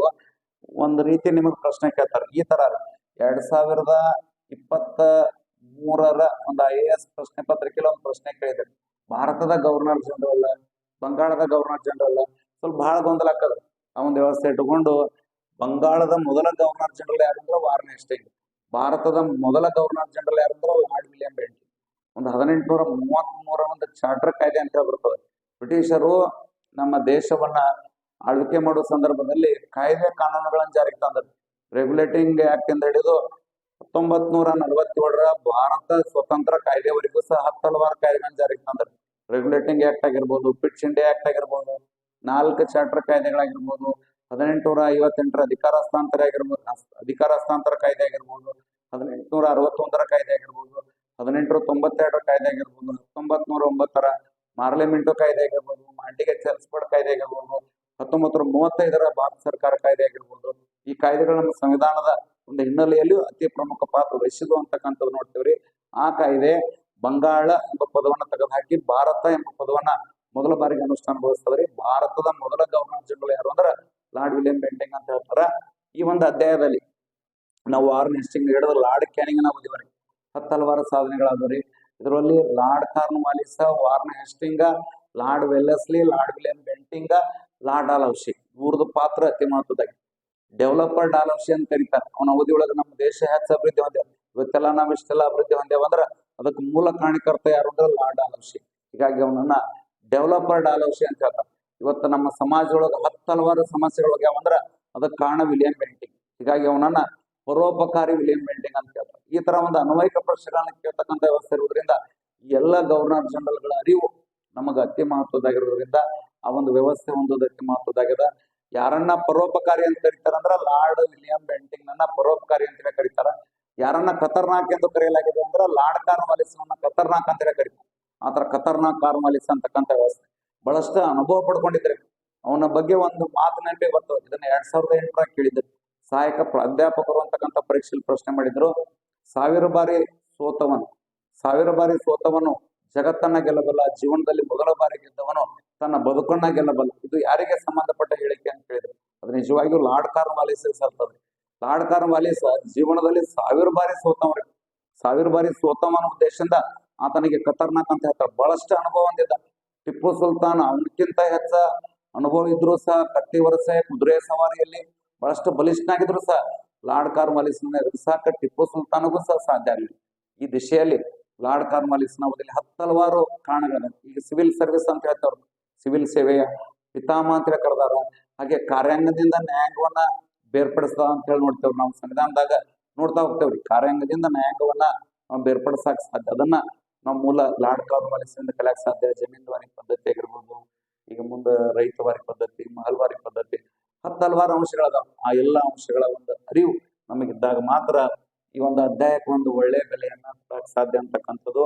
ಸುಮಾರು ಒಂದು 15 ಜನ ಗವರ್ನರ್ ಜನರಲ್ ಆಯ್ಕೆ ಮಾಡ್ಯಾರ. ಅವರ ಒಂದು ಹೆಸರಿನ ಜೊತೆ ಅವ್ರ ಸಾಧನೆಗಳ ಒಂದು ಅರಿವಿದ್ದಾಗ ಮಾತ್ರ ಸಾಧ್ಯ ಅಂತಕ್ಕಂಥದ್ದು. ಇವು ನಾವು ಎಷ್ಟನೇ ಅಧ್ಯಾಯದಲ್ಲಿ ನೋಡ್ತೇವ್ರಿ? 3ನೇ ಅಧ್ಯಾಯದಲ್ಲಿ ನೋಡಕ್ ಸಾಧ್ಯ ಅಂತಕ್ಕಂಥದ್ದು. ನಮ್ಮ ಆಧುನಿಕ ಭಾರತ ಇತಿಹಾಸದ 4ನೇ ಅಧ್ಯಾಯ ಅಂತಕ್ಕಂಥದ್ದು 1857ರ ಪ್ರಥಮ ಸ್ವಾತಂತ್ರ್ಯ ಸಂಗ್ರಾಮ ಅಂತಕ್ಕಂಥ ಒಂದು ಪರಿಕಲ್ಪನೆಗೆ ಸಂಬಂಧಪಟ್ಟಂತೆನೂ ನಾವು ಅಧ್ಯಯನ ಮಾಡ್ಬೇಕ್ರಿ. ಸ್ಪರ್ಧಾತ್ಮಕ ಪರೀಕ್ಷಾ ದೃಷ್ಟಿಯಿಂದ ಈ ಅಧ್ಯಾಯ ಅತಿ ಮಹತ್ವದಾಗಿದೆ. ಪ್ರಥಮ ಸ್ವಾತಂತ್ರ್ಯ ಸಂಗ್ರಾಮ ಅಂತಕ್ಕಂಥ ಈ ಒಂದು ಅಧ್ಯಾಯ ತಿಳ್ಕೊಬೇಕಂದ್ರೆ ನಾವು 6 ಆಯಾಮಗಳನ್ನ ತಿಳ್ಕೊಬೇಕ್ರಿ. ಆ 6 ಆಯಾಮಗಳನ್ನ ತಿಳ್ಕೊಂಡಾಗ ಮಾತ್ರ ಈ ಒಂದು ಅಧ್ಯಾಯಕ್ಕೆ ಒಂದು ಒಳ್ಳೆ ಬೆಲೆ ಅಂತಕ್ಕಂಥದ್ದು. ಆ 6 ಆಯಾಮಗಳು ಯಾವಂದ್ರ, ಮೊದಲನೇದಾಗಿ ನಮಗ ಕಾರಣಗಳು ಗೊತ್ತಿರ್ಬೇಕ್ರಿ. ಈ ತರ ಒಂದು ಮೈಂಡ್ ಸೆಟ್ ಮಾಡ್ಕೊಂಡು ಹೋದ್ರೆ ಹೆಚ್ಚು ಅಂಕ ಪಡಿಬೇಕು. ಇಲ್ಲಿ ಅಂಕಗಳು ಯಾವುದೇ ಕಾಲಕ್ಕೂ ಗೊಂದಲ ಆಗಕ್ ಸಾಧ್ಯ ಇಲ್ರಿ. ಕಾರಣಗಳು ಅಂತ ಹೇಳಿ ಬರ್ತಾವ್ರಿ. ಇದರ ಜೊತೆ ತತ್ಕ್ಷಣದ ಕಾರಣಗಳು ಅಂತ ಹೇಳಿ ಬರ್ತಾವ್ರಿ. ನಾವೆಲ್ಲ ಕಾರಣಗಳ ಬಗ್ಗೆ ತಿಳ್ಕೊಳ್ಳೋಣ. ತತ್ಕ್ಷಣದ ಕಾರಣಗಳು ಅಂತಕ್ಕಂಥ ಒಂದು ಪರಿಕಲ್ಪನೆ ನೋಡ್ತೇವೆ. ತತ್ಕ್ಷಣದ ಕಾರಣ ರೀ. ಇದರ ಜೊತೆಗೆ ಬರ್ತಕ್ಕಂಥದ್ದು ತತ್ಕ್ಷಣದ ಕಾರಣಗಳು ಅಂತ ಹೇಳಿ ಬರ್ತಾವ್ರಿ. ತತ್ಕ್ಷಣದ ಕಾರಣದ ನಂತರ ಸಂಗ್ರಾಮದ ಗತಿ, ಇದು ಅತಿ ಮಹತ್ವದ ನೋಡಿ. ಸಂಗ್ರಾಮದ ಗತಿ ಸುಮಾರು ಒಂದು 22 ಸ್ಥಳದಲ್ಲಿ ಆಗ್ಯದ ಸಂಗ್ರಾಮ ನಮ್ಮ ದೇಶದ. 1857 ಮೀರತ್ ಬಂಡಾಯ ಆಗಿರ್ಬೋದು, ದೆಹಲಿ ಬಂಡಾಯ ಆಗಿರ್ಬೋದು, ಝಾನ್ಸಿ ಬಂಡಾಯ ಆಗಿರ್ಬೋದು, ಕಾನ್ಪುರ್ ಬಂಡಾಯ ಆಗಿರ್ಬೋದು, ಅವಧ್ ಬಂಡಾಯ ಆಗಿರ್ಬೋದು, ಹಲಗಲಿ ಬಂಡಾಯ ಆಗಿರ್ಬೋದು, ನರಗುಂದ ಬಂಡಾಯ ಆಗಿರ್ಬೋದು, ಮುಂಡ್ರಗಿ ಬಂಡಾಯ ಆಗಿರ್ಬೋದು, ಸುರಪುರ ಬಂಡಾಯ ಆಗಿರ್ಬೋದು. ಈ ತರ ಹಲವಾರು ರೀತಿ ಪ್ರತಿಯೊಂದನ್ನ ತಿಳ್ಕೊಂಡಾಗ ಮಾತ್ರ ಅದಕ್ಕೊಂದು ಬೆಲೆ ಅಂತಕ್ಕಂಥದ್ದು. ಇಲ್ಲಿ ನಾಯಕರು ಯಾರು, ಈ ಸಂಗ್ರಾಮವನ್ನ ಅಥವಾ ಬಂಡಾಯವನ್ನ ಅಡಗಿಸಿದ ಬ್ರಿಟಿಷ್ ಅಧಿಕಾರಿಗಳು ಯಾರು, ಈ ತರ ಮ್ಯಾಚದ ಫಾಲೋಯಿಂಗ್ಗಳ ಪ್ರಶ್ನೆ ಬರುವುದರಿಂದ ಅವುಗಳ ಒಂದು ಅರಿವು ನಮಗೆ ಇರಬೇಕಾದ ಅತಿ ಮಹತ್ವದಾಗ್ಯದ. ಇದಾದ ನಂತರ ಇದರ ಪರಿಣಾಮಗಳು ಅಂತ ಹೇಳಿ ಬರ್ತಾವ್ರಿ. ನಮ್ಮ ದೇಶದ ಮ್ಯಾಗ 1857 ಸಂಗ್ರಾಮ ಯಾವೆಲ್ಲ ರೀತಿ ಪರಿಣಾಮ ಬೀರ್ತು ಅಂತಕ್ಕಂಥದನ್ನ ತಿಳ್ಕೊಬೇಕ್ರಿ. ಅದರ ಜೊತೆ ಇದರ ವಿಫಲತೆಗೆ ಕಾರಣಗಳೇನು ಅಂತಕ್ಕಂಥದನ್ನ ತಿಳ್ಕೊಂಡ ನಂತರ ವಿದ್ವಾಂಸರ ಹೇಳಿಕೆಗಳನ್ನ ಬರ್ತಾರೆ. ಇವತ್ತಿನ ಪರೀಕ್ಷೆ ಟ್ರೆಂಡ್ ಆಗಿಬಿಡ್ತಾರೆ. ಒಂದು ಹೇಳಿಕೆ ಕೊಟ್ಬಿಡ್ತಾರೆ, ಇದು ಯಾರಿಗೆ ಸಂಬಂಧಪಟ್ಟ ಅಂತ ಹೇಳಿ. ಸುಮಾರು ಒಂದು 10-15 ಹೇಳಿಕೆಗಳಿರೋದನ್ನ ಕಾಣ್ತಾವ. ಹೇಳಿಕೆಗಳ ಒಂದು ಅರಿವು ನಮಗಿದ್ದಾಗ ಈ ಒಂದು ಅಧ್ಯಾಯಕ್ಕೆ ಒಂದು ಒಳ್ಳೆ ಬೆಲೆಯನ್ನ ಕೊಡಕ್ಕೆ ಸಾಧ್ಯ ಅಂತಕ್ಕಂಥದನ್ನ ನಾವಿಲ್ಲಿ ಸ್ಮರಿಸಬಹುದು. ಇದು ಆಧುನಿಕ ಭಾರತೀಯ ಇತಿಹಾಸದ 4ನೇ ಅಧ್ಯಾಯ ಅಂತಕ್ಕಂಥದ್ದು. 1857ರ ಪ್ರಥಮ ಸ್ವಾತಂತ್ರ್ಯ ಸಂಗ್ರಾಮ, ಇದರ ಅರಿವು ನಮ್ಗೆ ಇರ್ಬೇಕ್ರಿ. ಒಂದು 22 ಸ್ಥಳದಲ್ಲಿ ಆಗಿದೆ ಸಂಗ್ರಾಮದ ಗತಿ. ಆ 22 ಸ್ಥಳಗಳ ಅರಿವು, ಅದರ ನಾಯಕರು, ಅದು ಯಾವ ಉದ್ದೇಶಕ್ಕೋಸ್ಕರ ಆಯ್ತು, ಅದು ಯಾವ ವರ್ಷ ಆಯ್ತು, ಯಾವ ತಿಂಗಳಾಯ್ತು, ಯಾವ ದಿನಾಂಕದಿಂದ ಆಯ್ತು, ಎಲ್ಲ ಆಯಾಮಗಳಿಂದ ತಿಳ್ಕೊಂಡಾಗ ಮಾತ್ರ ಅದಕ್ಕೊಂದು ಒಳ್ಳೆ ಬೆಲೆ ಸಿಗಕ್ ಸಾಧ್ಯ ಅಂತಕ್ಕಂಥದನ್ನ ನಾವಿಲ್ಲಿ ಸ್ಮರಿಸಬಹುದ್ರಿ. ಇನ್ನು ನಮ್ಮ ಆಧುನಿಕ ಭಾರತದ ಇತಿಹಾಸದ 5ನೇ ಅಧ್ಯಾಯ ಅಂತಕ್ಕಂಥದ್ದು ನಮ್ಮ ಆಧುನಿಕ ಭಾರತದ ಇತಿಹಾಸದ 5ನೇ ಅಧ್ಯಾಯ ಅಂತಕ್ಕಂಥದ್ದು ಇದು ಅತಿ ಮಹತ್ವದ ಅಧ್ಯಾಯ.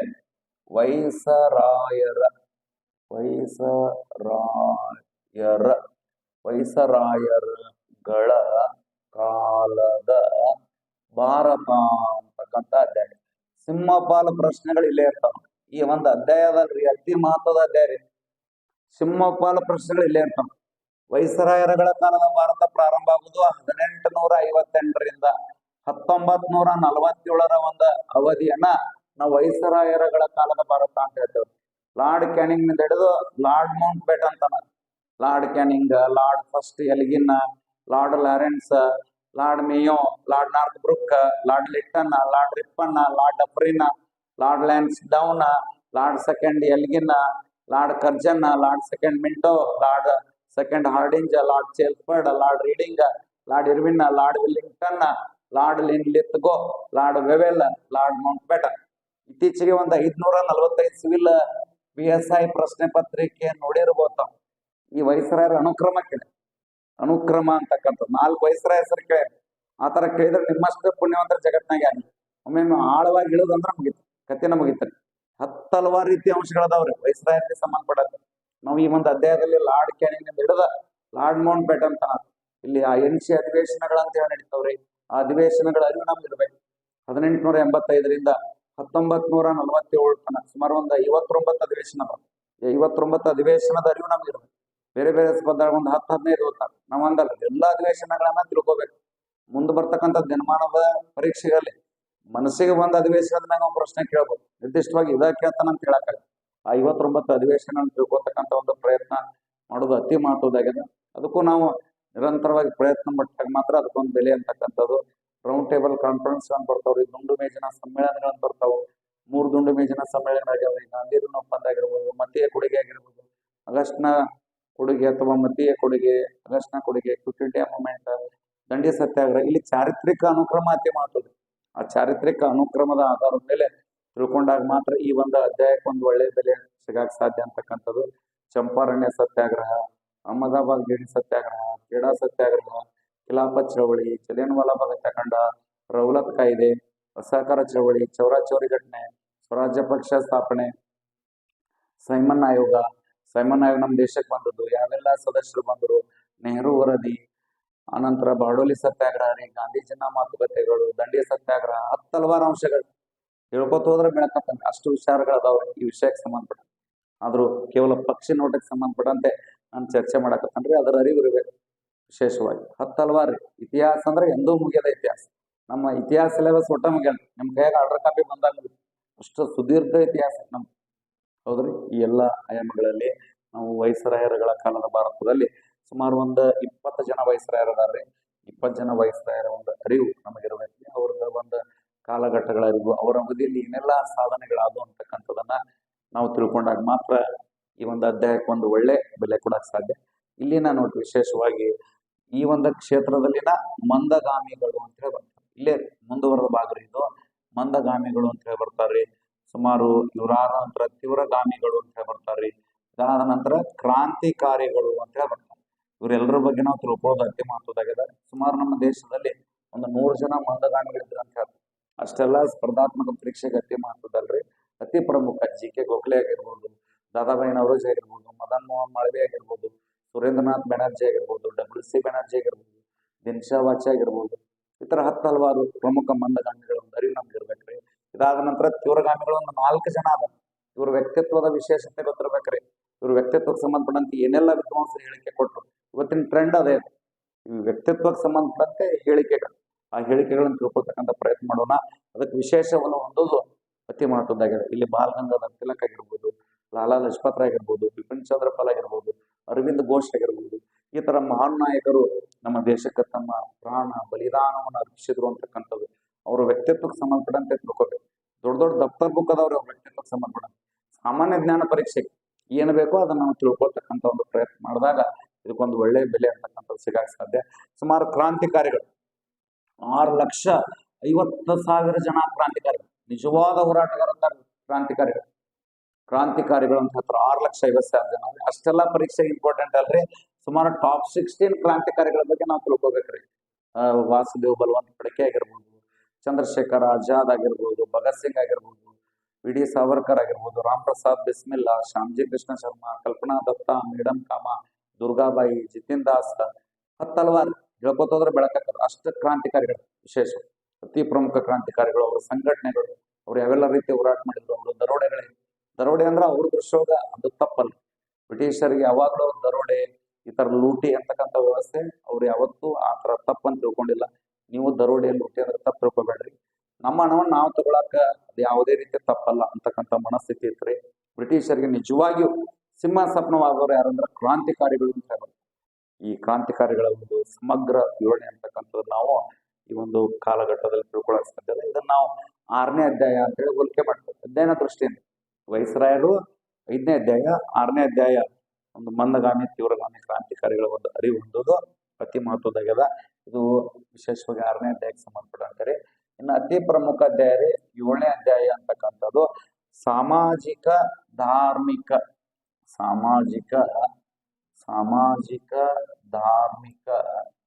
ಸುಧಾರಣಾ ಚಳುವಳಿಗಳು ಅಂತ ಬರ್ತದೆ. ಸುಧಾರಣಾ ಚಳುವಳಿಗಳು ಅಂತಕ್ಕಂಥ ಒಂದು ಪರಿಕಲ್ಪನೆ ರೀ. ಸುಮಾರು ಚಳುವಳಿಗಳಾಗ್ಯಾವ. ವಿಶೇಷವಾಗಿ ನಮ್ಮ ಸಿಲೆಬಸ್ ದೃಷ್ಟಿಯಿಂದ, ಸ್ಪರ್ಧಾತ್ಮಕ ಪರೀಕ್ಷಾ ದೃಷ್ಟಿಯಿಂದ ನಾವು ಯಾವೆಲ್ಲ ರೀತಿಯ ಸಮಾಜಗಳನ್ನ ನಾವು ತಿಳ್ಕೊಬಹುದು ಅಂದ್ರೆ, ನಂಬರ್ 1 ಬ್ರಹ್ಮ ಸಮಾಜ. ಇಲ್ಲಿಂದ ಪ್ರಾರಂಭ ಆಗ್ತದೆ ನಮ್ದು ಆಧುನಿಕ ಭಾರತ ಇತಿಹಾಸದಲ್ಲಿ ಬ್ರಹ್ಮ ಸಮಾಜ ಅಂತ ಬರ್ತದ್ರಿ. ನಂತರ 2ನೇದ್ರಿ ಪ್ರಾರ್ಥನಾ ಸಮಾಜ ಅಂತಕ್ಕಂಥದ್ದು, ಇದರ ಅರಿವು ನಮ್ಗೆ ಇರ್ಬೇಕು. ಪ್ರಾರ್ಥನಾ ಸಮಾಜ. 3ನೇದ್ರಿ ಸತ್ಯಶೋಧಕ ಸಮಾಜ ಅಂತಕ್ಕಂಥದ್ದು, ಸತ್ಯಶೋಧಕ ಸಮಾಜದ ಅರಿವು ಇರ್ಬೇಕ್ರಿ. ನಂತರ 4ನೇ ನಂಬರ್ ಆರ್ಯ ಸಮಾಜ ಅಂತಕ್ಕಂಥದ್ದು, ಆರ್ಯ ಸಮಾಜದ ಅರಿವು ಇರ್ಬೇಕ್ರಿ. ನಂತರ 5ನೇ ನಂಬರ್ ಥಿಯೋಸಾಫಿಕಲ್ ಸೊಸೈಟಿ ಅಂತಕ್ಕಂಥದ್ರ ಒಂದು ಅರಿವು ಅನ್ನೋದು ಅತಿ ಮಹತ್ವದಾಗಿದ್ರಿ. ನಂತರ ಅಲಿಗರ್ ಚಳುವಳಿ ಅಂತಕ್ಕಂಥದ್ದು, ಅಲಿಗರ್ ಚಳುವಳಿ ಬಗ್ಗೆ ನಾವು ತಿಳ್ಕೊಬೇಕಾಗ್ತದ್ರಿ. ನಂತರ 7ನೇದು ರಾಮಕೃಷ್ಣ ಮಿಷನ್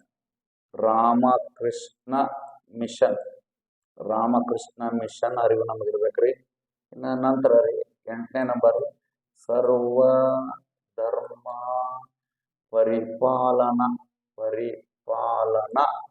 ಸಮಿತಿ ಅಂತಕ್ಕಂಥದ್ದು ಅರಿವು ನಮಗಿರ್ಬೇಕು. ಸರ್ವಧರ್ಮ ಪರಿಪಾಲನಾ ಸಮಿತಿ ರೀ. ಬ್ರಹ್ಮ ಸಮಾಜ 1820. ಇತಿಹಾಸ ಓದ್ಬೇಕಂದ್ರೆ ಇದರ ಅರಿವು ಇರ್ಬೇಕ್ರಿ. ನಮ್ಗೆ ಕಾಲಘಟ್ಟಗಳ ಅರಿವು ಇರ್ಬೇಕು. ಹೌದ್ರಿ. ಒಂದ್ ಹೆಜ್ಜೆ ಮುಂದೆ ಹೋಗಿ ಆಗಸ್ಟ್ ತಿಂಗಳ 20ನೇ ತಾರೀಕು ಇವತ್ತಿನ ಟ್ರೆಂಡ್ ಇದೆ. ಸ್ವಲ್ಪ ನಾವೆಲ್ಲರೂ ವರ್ಷ ಓದ್ತಾನೆ ಸ್ವಲ್ಪ ತಿಂಗಳ ದಿನ ಓದಿದ್ರೆ ಒಳ್ಳೆ. ಆಗಸ್ಟ್ 20ನೇ ತಾರೀಕು ಬ್ರಹ್ಮ ಸಮಾಜ ಸ್ಥಾಪನೆ ಆಯ್ತ್ರಿ. ಕಲ್ಕತ್ತಾದಾಗ ಸ್ಥಾಪನೆ ಆಯ್ತು. ರಾಜಾರಾಮ್ ಮೋಹನ್ ರಾವ್ ಸ್ಥಾಪನೆ ಮಾಡ್ತಾರೆ.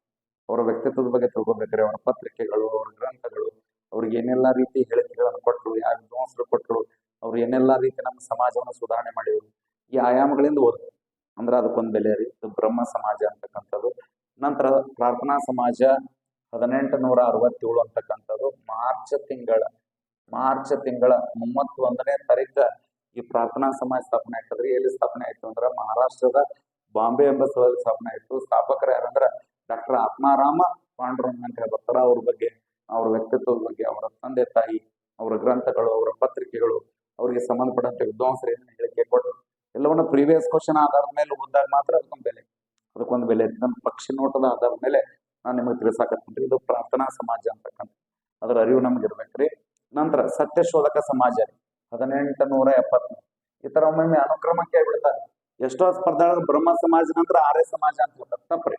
ಆರ್ಯ ಸಮಾಜ ಸ್ಥಾಪನೆ ಆಗಿದ್ದು 1875.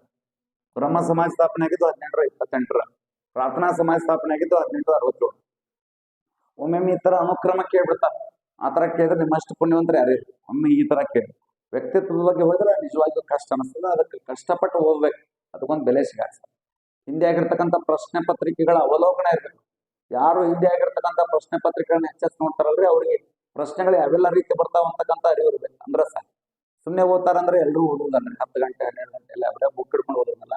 ಯಾವೆಲ್ಲ ಅಂಶಗಳನ್ನ ಇಟ್ಕೊಂಡು ಓದಬೇಕು ಅನ್ನೋ ಒಂದು ಅರಿವು ಇರ್ಬೇಕು. ಅಂದ್ರೆ ಮಾತ್ರ ಅಂಕಗಳನ್ನ ಪಡೆಯಕ್ಕೆ ಸಾಧ್ಯ. ಸತ್ಯಶೋಧಕ ಸಮಾಜ ಸೆಪ್ಟೆಂಬರ್ ತಿಂಗಳ 24ನೇ ತಾರೀಕು. ಇವೆಲ್ಲ DED BED ಎಕ್ಸಾಮ್ದಾಗ ಬಹಳ ಸರಿ ಕೇಳ್ಯಾರ. ಇವೆಲ್ಲ ಡೇಟ್ಗಳನ್ನ ಕೇಳ್ಯಾರ. ಮುಂದೆ ಬರ್ತಕ್ಕಂತಹ ಸಾಮಾನ್ಯ ಜ್ಞಾನ ಪರೀಕ್ಷೆಯಲ್ಲಿಯೂ ಸಹ ಡೇಟ್ಗಳನ್ನ ಕೇಳ್ತಾರೆ. ಇತ್ತೀಚೆಗೆ ಒಂದು KS ಪ್ರಶ್ನೆ ಪತ್ರಿಕೆ ನಿಮ್ ಕಣ್ ಮುಂದ ಅದರೆಲ್ಲ ಡೇಟ್ಗಳನ್ನ ಮೆನ್ಷನ್ ಮಾಡ್ಯಾರ ಅಂತ ತಿಳ್ಕೊರಿ. ಅದಕ್ಕಿಂತ ಹಿಂದಿದ್ದು ಸೆಪ್ಟೆಂಬರ್ದಾಗ ಆಯ್ತು KS. ಆಗಸ್ಟ್ ತಿಂಗಳದಾಗ ಒಂದು 13ನೇ ತಾರೀಕು ಆಗ್ಯದ. ಅಲ್ಲಿ ಡೇಟ್ಗಳನ್ನ ಕೇಳ್ಯಾರ. ಅದಕ್ಕಿಂತ ಜುಲೈ 28 ಬಂದ ಎಕ್ಸಾಮ್ ಆಗ್ಯದ. ಅಲ್ಲಿ ಡೇಟ್ಗಳನ್ನ ಕೇಳಾಕತ್ತ.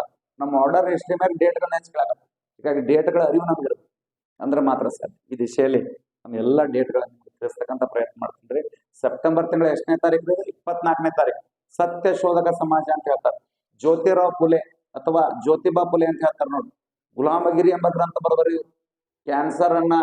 ಕ್ಯಾನ್ಸರ್ ಅಂತಕ್ಕಂಥ ರೋಗಕ್ಕ ಜಾತಿ ವ್ಯವಸ್ಥೆನ ಹೋಲಿಕೆ ಮಾಡ್ತಾರೆ. ಜಾತಿ ಅನ್ನೋದು ಒಂದು ಕ್ಯಾನ್ಸರ್ ಇದ್ದ ಹಾಗೆ ಅಂತ ಹೇಳ್ತಾರೆ.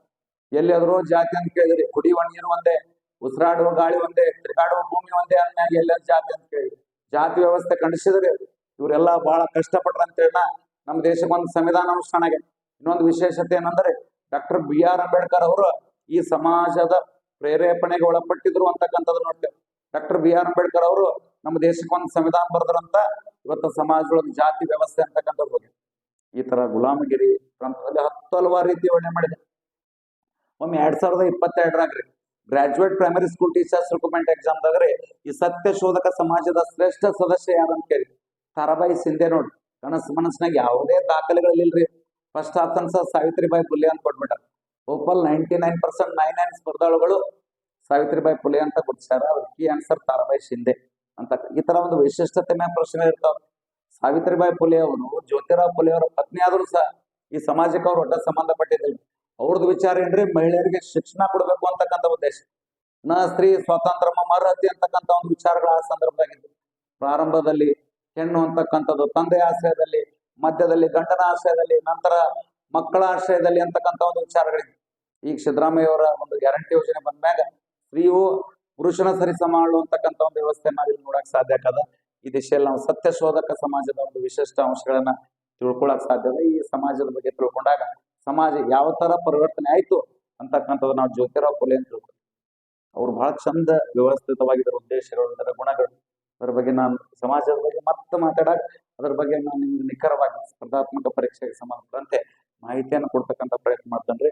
ಇದು ಸೆಪ್ಟೆಂಬರ್ ತಿಂಗಳ 24ನೇ ತಾರೀಕು ಆಗಿದ್ರಿ 1873. ಇದು ಮಹಾರಾಷ್ಟ್ರದ ಪುಣೆ ಎಂಬ ಸ್ಥಳದಲ್ಲಿ ಸಮಾಜ ಸ್ಥಾಪನೆ ಆಯ್ತು ಅಂತಕ್ಕಂಥದ್ದು ನೋಡ್ತೀವ್ರಿ. ನಂತರ ಆರ್ಯ ಸಮಾಜ ಅಂತ ಹೇಳ್ತಾರೆ. ಏಪ್ರಿಲ್ ತಿಂಗಳ 10ನೇ ತಾರೀಕು ನೋಡ್ರಿ ಆರ್ಯ ಸಮಾಜ ಸ್ಥಾಪನೆ ಆಗಿದೆ. ದಯಾನಂದ ಸರಸ್ವತಿ ಅಂತ ಹೇಳ್ತಾರೆ ನೋಡಿ. ಇವರ ಮೂಲ ಹೆಸರು ಮೂಲಶಂಕರ. ನಮ್ಮ ದೇಶದ ಇತಿಹಾಸದಲ್ಲಿ ಮೊಟ್ಟ ಮೊದಲ ಬಾರಿಗೆ ಸ್ವರಾಜ್ಯ ಎಂಬ ಪದವನ್ನು ಕೊಟ್ಟವರು ಮಹಾನುಭಾವರು ಅಂದ್ರ ದಯಾನಂದ ಸರಸ್ವತಿ. ಇವರು ಒಂದು ಹಿಂದಿ ಭಾಷೆಯಲ್ಲಿ ಸತ್ಯಾರ್ಥ ಪ್ರಕಾಶ ಎಂಬ ಗ್ರಂಥ ಬರೀತಾರೆ.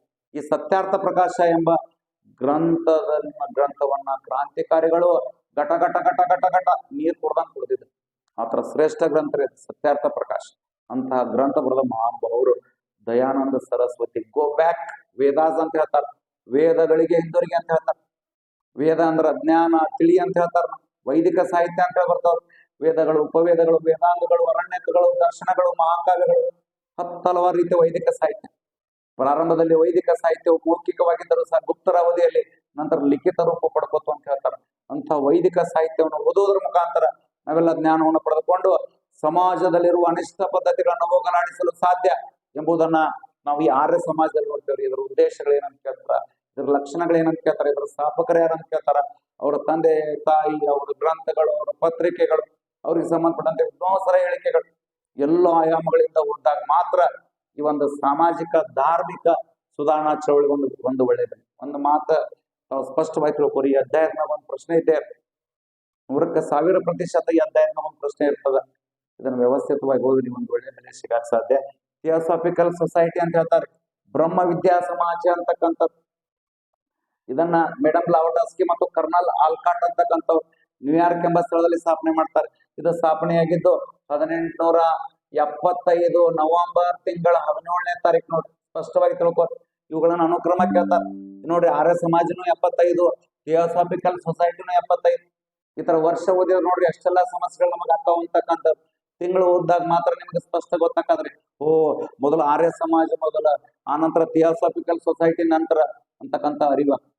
ನಮ್ಮ ದೇಶದೊಳಗೆ ಅನಿ ಬೆಸೆಂಟ್ ಅಂತ ಹೇಳಿ ಬರ್ತಾರೆ. ಅನಿ ಬೆಸೆಂಟ್ ಅವರು 1882 ನಮ್ಮ ದ್ವಿತೀಯ ವರ್ಷದ ಪಠ್ಯ ಪುಸ್ತಕದಲ್ಲಿ ಸ್ಪಷ್ಟವಾಗಿ ಕೊಟ್ಟ. 1882 ಅಡಿಯಾರ್ ಅಂತಕ್ಕಂಥ ಸ್ಥಳ ಅಥವಾ ಆಡ್ಯಾರ್ ಅಂತಕ್ಕಂಥ ಸ್ಥಳದಲ್ಲಿ ಈ ಥಿಯೋಸಾಫಿಕಲ್ ಸೊಸೈಟಿಯನ್ನ ಸ್ಥಾಪನೆ ಮಾಡಿದ್ರು ಅಂತ ಹೇಳ್ತಾರೆ. ಬ್ರಹ್ಮ ವಿದ್ಯಾ ಸಮಾಜ ಅಂತಕ್ಕಂಥದ್ದು, ವಿಶ್ವ ಸಹೋದರತ್ವ ಅಂತಕ್ಕಂಥದ್ದು. ಅವ್ರು ಐರ್ಲೆಂಡ್ ದೇಶದವ್ರು 1917 ನಮ್ಮ ಭಾರತೀಯ ರಾಷ್ಟ್ರೀಯ ಕಾಂಗ್ರೆಸ್ ಅಧಿವೇಶನ ಅಧ್ಯಕ್ಷರಾಗಿದ್ರು ಅಂತಕ್ಕಂಥದ್ದು. ಮೊಟ್ಟ ಮೊದಲ ಬಾರಿಗೆ INC ಅಧಿವೇಶನದ ಅಧ್ಯಕ್ಷತೆ ವಹಿಸಿದ ಮೊದಲ ಮಹಿಳೆ ಎಂಬ ಕೀರ್ತಿಗೆ ಪಾತ್ರರಾದವರು ಅನಿ ಬೆಸೆಂಟ್. ಎರಡನೇದವರು ಸರೋಜಿನಿ ನಾಯ್ಡು ಅಂತ ಹೇಳಿ ಬರ್ತಾರೆ. ಇನ್ನೊಬ್ಬರು ಗೊತ್ತಿರ್ಬೇಕ್ರೆ ನಮಗ ಶ್ರೀಮತಿ ನೆಲ್ಲಿ ಸೇನ್ ಗುಪ್ತಾ, ಬಹುಶಃ ಇವ್ರ ಹೆಸರು ಯಾರು ಕೇಳಲಾಕಿಲ್ಲ ಅನ್ಸುತ್ತೆ. ಇವರು 1933 ಕಲ್ಕತ್ತಾ ಎಂಬ ಸ್ಥಳದಲ್ಲಿ 3ನೇ ಮಹಿಳೆ ಅಂತಕ್ಕಂಥದನ್ನ ತಾವು ಸ್ಪಷ್ಟಪಡಿಸ್ಕೋರಿ. ಎಲ್ಲರೂ ಬರೀ ಅನಿ ಬೆಸೆಂಟ್ ಸರೋಜಿನಿ ನಾಯ್ಡು, ಅನಿ ಬೆಸೆಂಟ್ ಸರೋಜಿನಿ ನಾಯ್ಡು ಓದಿ ಓದಿ ಓದಿ ಬ್ಯಾಸರ ಆಗಿರ್ತಾರೆ. ಕ್ವಶನ್ ಪೇಪರ್ ತೆಗೆದು ಸ್ವಲ್ಪ ಡಿಫ್ರೆಂಟ್ ಇರಲಿ ಅನ್ನೋ ದೃಷ್ಟಿಯಿಂದ 3ನೇ ಮಹಿಳೆ ಯಾರು ಅಂತ ಕೇಳ್ಬಿಡ್ತಾರ. ಅವಾಗ ಎಲ್ಲರೂ ಮುಗಿದೋಯ್ತ್ರಿ ಕತಿ. ಈ ತರ ಇರುವುದರಿಂದ ಸ್ವಲ್ಪ ಓದೋ ಸಂದರ್ಭದಾಗ ಸ್ವಲ್ಪ ಆಳವಾಗಿ ಓದೋದು ಹೆಚ್ಚು ಒಳ್ಳೆಯದು ಅಂತಕ್ಕಂಥದ್ದು ಶ್ರೀಮತಿ ನೆಲ್ಲಿ ಸೇನ್ ಗುಪ್ತಾ ಇವರ ಹೆಸರನ್ನು ತಾವು ಸ್ಪಷ್ಟಪಡಿಸ್ಕೋರಿ. 1933 ಇನ್ನೇನೋ ಗೊತ್ತಿಲ್ರಿ, ಮಹಿಳಾ ವಿಶೇಷತೆ ಇಟ್ಕೊಂಡು ಒಳ್ಳೇದು. ಮೊನ್ನೆ ಇತ್ತೀಚೆಗೆ ಆದ KS ಪೂರ್ವ ಪರೀಕ್ಷೆಯಲ್ಲಿ ಹೇಳ್ರಿ, ಒಂದು ಸಂವಿಧಾನ ತಿದ್ದುಪಡಿ ಮಹಿಳಾ ವಿಶೇಷತೆ ಒಂದು ಪ್ರಶ್ನೆ, ಹಾಗೆ ಒಂದು ಆರೋಗ್ಯ ಸಚಿವೆಯರ ಮೇಲೆ ಒಂದು ಪ್ರಶ್ನೆ ಕೇಳಿದ್ದು ನಿಮ್ಮ ಗಮನಕ್ಕೆ ಬಂದಿರೋದ್ರಿಂದ ಎಲ್ಲಿ ಮಹಿಳಾ ವಿಶೇಷತೆ ಇರ್ತವಲ್ರಿ ಸ್ವಲ್ಪ ಚಾಕಚಕ್ಯತೆಯಿಂದ ಓದಿ ಒಳ್ಳೆಯದಕ್ಕದ ಅಂತಕ್ಕಂಥದ್ದು. ಥಿಯೋಸಾಫಿಕಲ್ ಸೊಸೈಟಿ ನಂತರ ಅಲಿಗಢ ಚಳವಳಿ ಅಂತ ಇದನ್ನು 1875 ಇದು ಡಿಸೆಂಬರ್ ತಿಂಗಳ 18ನೇ ತಾರೀಕು ನೋಡಿ. ಎಷ್ಟು ವ್ಯತ್ಯಾಸ, ಸ್ವಲ್ಪ ಡೇಟ್ ಕಂಡಿಡಿದ್ರೆ ಎಷ್ಟು ಅನುಕೂಲ ಆಗ್ತದಲ್ಲ ನಿಮಗ. ಒಂದ್ ವೇಳೆ ಡೇಟ್ ಗೊತ್ತಿರ್ಲಿಲ್ಲ ಅಂದ್ರೆ ಬಹಳ ಗೊಂದಲ ಆಗ್ತದೆ. ಈ ತರ ಅನುಕ್ರಮಕ್ಕೆ 4 ಸಮಾಜ ಕೊಟ್ಟ ಸರಿಯಾಗಿ ಕಾಲಾನುಕ್ರಮದಲ್ಲಿ ಹೊಂದಿಸಿ ಅಂತ ಟ್ರೆಂಡ್. ಇತ್ತೀಚೆಗೆ ಒಂದು ನಾವು KA ಡಿಪಾರ್ಟ್ಮೆಂಟ್ ಅಂತ ಪ್ರಶ್ನೆ ನೋಡಿ, ಭೋಪಾಲ್ ಇತಿಹಾಸ 8 ಪ್ರಶ್ನೆ ಹಿಂಗ ಕೇಳಿ. ಇನ್ನು ಮುಂದೆ ಬರ್ತಕ್ಕಂಥ ವಿಲೇಜ್ ಅಡ್ಮಿನಿಸ್ಟ್ರೇಟಿವ್ ಆಫೀಸರ್ ಕಟ್ಟಿಟ್ಟ ಬುತ್ತಿ ಈ ಕಾಲಾನುಕ್ರಮ ಚಾರಿತ್ರಿಕ ಅನುಕ್ರಮದ ಮೇಲೆ ಕೇಳಿ. ಯಾಕಂದ್ರೆ ಅವ್ರು 1 4 ಹೊಡ್ಯಾಕ ಅನುಕೂಲ. ಇವತ್ತಿನ ಪರೀಕ್ಷೆಗಳನ್ನು ಕಠಿಣತೆ ಮಟ್ಟದಿಂದ ಕೊಡಿಸ್ಬೇಕಂದ್ರೆ ಚಾರಿತ್ರಿಕ ಅನುಕ್ರಮ ಅಂತಕ್ಕಂಥದ್ದು ಅತಿ ಮಾತು. D.Ed B.Ed ಈ ಅಸಿಸ್ಟೆಂಟ್ ಪ್ರೊಫೆಸರ್ ಸ್ಪರ್ಧಾತ್ಮಕ ಪರೀಕ್ಷೆ ಅಂತ ತೆಗೆದು ನೋಡ್ರಿ, ಇತಿಹಾಸದ ಮೇಲೆ ಎಲ್ಲ ಈ ಕಾಲಾನುಕ್ರಮದ ಮೇಲೆ ಹೆಚ್ಚು ಪ್ರಶ್ನೆ ಇರುವುದರಿಂದ ಅದರ ಅರಿವು ನಮಗೆ ಇರ್ಬೇಕ್ರಿ. ಇನ್ನು ರಾಮಕೃಷ್ಣ ಮಿಷನ್ ಅಂತ ಹೇಳ್ತಾರೆ, ಸಿಡಿಲಮರಿ ಸನ್ಯಾಸಿ ಸ್ವಾಮಿ ವಿವೇಕಾನಂದರು 1897 ಮೇ ತಿಂಗಳ 1ನೇ ತಾರೀಕು ನೋಡ್ರಿ ರಾಮಕೃಷ್ಣ ಮಿಷನ್ ಅನ್ನ ಕಲ್ಕತ್ತಾ ಸಮೀಪ ಬೇಲೂರು ಎಂಬ ಸ್ಥಳದಲ್ಲಿ ಸ್ಥಾಪನೆ ಮಾಡ್ತಾರೆ. ಇವ್ರನ್ನ ಸಿಡಿಲಮರಿ ಸನ್ಯಾಸಿ ಅಂತ ಹೇಳ್ತಾರೆ. ಕಾಣದೇ ಇರುವ ಹಣೆ ಬರಹ, ಕೈಯಲ್ಲಿರುವ ರೇಖೆಗಳನ್ನ ನಂಬಿ ಕೂಡು ಜೀವನ ನಡೆಸುವುದಕ್ಕಿಂತ ತಲೆಯಲ್ಲಿರ್ತಕ್ಕಂಥ ಜ್ಞಾನ, ಹೃದಯದಲ್ಲಿರ್ತಕ್ಕಂಥ ಆತ್ಮವಿಶ್ವಾಸ ನಂಬಿ ಅರ್ಥಪೂರ್ಣ ಜೀವನ ಸಾಗಿಸುವುದು ಲೇಸ ಅಂತ ಹೇಳಿ, ಆತ್ಮ ಅಭಿಮಾನವನ್ನು ಹೊಂದುವುದು ಲೇಸ ಅಂತ ಹೇಳಿದ್ರೆ ಮನಸ್ಸನ್ನ ಯಾವ ತರ ಕೇಂದ್ರೀಕರಿಸಬೇಕು ಅಂತಕ್ಕಂಥ ಮನಸ್ಥಿತಿಯನ್ನು ನಾವು ರಾಮಕೃಷ್ಣ ಮಿಷನ್ದಲ್ಲಿ ನೋಡ್ತೇವ್ರು. ಎಷ್ಟೋ ಸ್ವತಂತ್ರ ಹೋರಾಟಗಾರರು ಇವರು ವ್ಯಕ್ತಿತ್ವಕ್ಕೆ ಮಾರು ಹೋಗಿ ನಮ್ಮ ದೇಶಕ್ಕೆ ಸ್ವತಂತ್ರ ಕೊಡಕ್ಕೆ ಹೆಚ್ಚು ಪ್ರಯತ್ನ ಮಾಡಿದ್ರು. ಉದಾಹರಣೆಗೆ ನೇತಾಜಿ ಸುಭಾಷ್ ಚಂದ್ರ ಬೋಸ್ ಅಂತ ಹೇಳಿ, ಹೌದ್ರಿ, ನನಗೆ ರಕ್ತ ಕುಡಿ ನಾನು ನಿಮಗೆ ಸ್ವತಂತ್ರ ನೀಡುತ್ತೇನೆ ಅಂತ ಹೇಳಿದ ಮಹಾನುಭಾವ ನೇತಾಜಿ ಸುಭಾಷ್ ಚಂದ್ರ ಬೋಸ್. ಒಮ್ಮೆ TV9 ದವರು ಒಮ್ಮೆ ಬ್ರಿಟಿಷರ ಹತ್ರ ಹೋಗಿದ್ರತ್ತ, ನೀವು ಯಾರಿಗೂ ಭಯ ಪಡ್ತೀರ ಅಂದ್ರೆ ಬ್ರಿಟಿಷರು ಹೇಳಿದ್ರ, ನಾನು ಭಯ ಪಡೋದು ನೇತಾಜಿ ಸುಭಾಷ್ ಚಂದ್ರ ಬೋಸ್ ಅವ್ರಿಗೆ ಅಂತ ಹೇಳ್ತಿದ್ರು. ಅಂತ ಸಿಡಿಲಮರಿ ಸನ್ಯಾಸಿ ವಿವೇಕಾನಂದರ ಒಂದು ಪ್ರಭಾವಕ್ಕೊಳಗಾದವರು ನಮ್ಮ ನೇತಾಜಿ ಸುಭಾಷ್ ಚಂದ್ರ ಬೋಸ್. ನಮ್ಮ ವಿವೇಕಾನಂದ ಇನ್ನೊಂದು 20-30 ವರ್ಷ ಏನಾದ್ರು ಬಾಳೆ ಬದುಕಿದ್ರೆ ಇನ್ನೂ ಸುಭಾಷ್ ಚಂದ್ರ ಬೋಸ್ ಅಂತವ್ರನ್ನ 10 ಹಲವಾರು ನಾಯಕರನ್ನ ಅವರು ತಯಾರು ಮಾಡ್ತಿದ್ರು ಅಂತಕ್ಕಂಥದ್ದು ನಮಗೆ ಹೇಳಕ್ಕೆ ಹೆಮ್ಮೆ ಅನಿಸ್ತದ್ರಿ. ಈ ರಾಮಕೃಷ್ಣ ಮಿಷನ್ ಉದ್ದೇಶಗಳೇನು, ಅದರ ಲಕ್ಷಣಗಳೇನು ಅನ್ನೋದನ್ನ ನಾವು ತಿಳ್ಕೊಳ್ಳೋಣ. ಪ್ರಬುದ್ಧ ಭಾರತ, ಉದ್ಬೋಧನ, ಇವು ಪರೀಕ್ಷೆಗಳು ಬಹಳ ಸರಿ ಕೇಳ್ಯಾರ. ಪ್ರಬುದ್ಧ ಭಾರತ ಮತ್ತು ಉದ್ಬೋಧನ ಎಂಬ ಪತ್ರಿಕೆಯನ್ನು ಹೊರಡಿಸಿದರೆ ಇವ್ರ ಗ್ರಂಥಗಳು ವಿವೇಕಾನಂದರ ಒಂದು ವ್ಯವಸ್ಥೆ ಇಟ್ಟುಕೊಂಡು ಇಲ್ಲಿ ರಾಮಕೃಷ್ಣ ಮಿಷನ್ ಒಂದು ಒಳ್ಳೆ ಬೆಲೆ ಕೊಡಕ್ಕೆ ಸಾಧ್ಯ ಅಂತಕ್ಕಂಥದ್ದು. ಸರ್ವಧರ್ಮ ಪರಿಪಾಲನಾ ಸಮಿತಿ ರೀ, ಇದು 1903 ಅಕ್ಟೋಬರ್ ತಿಂಗಳ 24ನೇ ತಾರೀಕು ನೋಡ್ರಿ. ಇದು ದಕ್ಷಿಣ ಭಾರತದೊಳಗ ಇದು ಪ್ರಾರಂಭ ಆಯಿತು ಅಂತ ಹೇಳಿ ನೋಡ್ತಾರೆ. ಕೇರಳ ಮತ್ತು ತಮಿಳುನಾಡು ಅಂತಕ್ಕಂಥ ರಾಜ್ಯಗಳಲ್ಲಿ ಈ ಒಂದು ಸಮಿತಿಯ ಒಂದು ಅನುಷ್ಠಾನ ಇರುವುದನ್ನ ಕಾಣ್ತೇವ್ರಿ.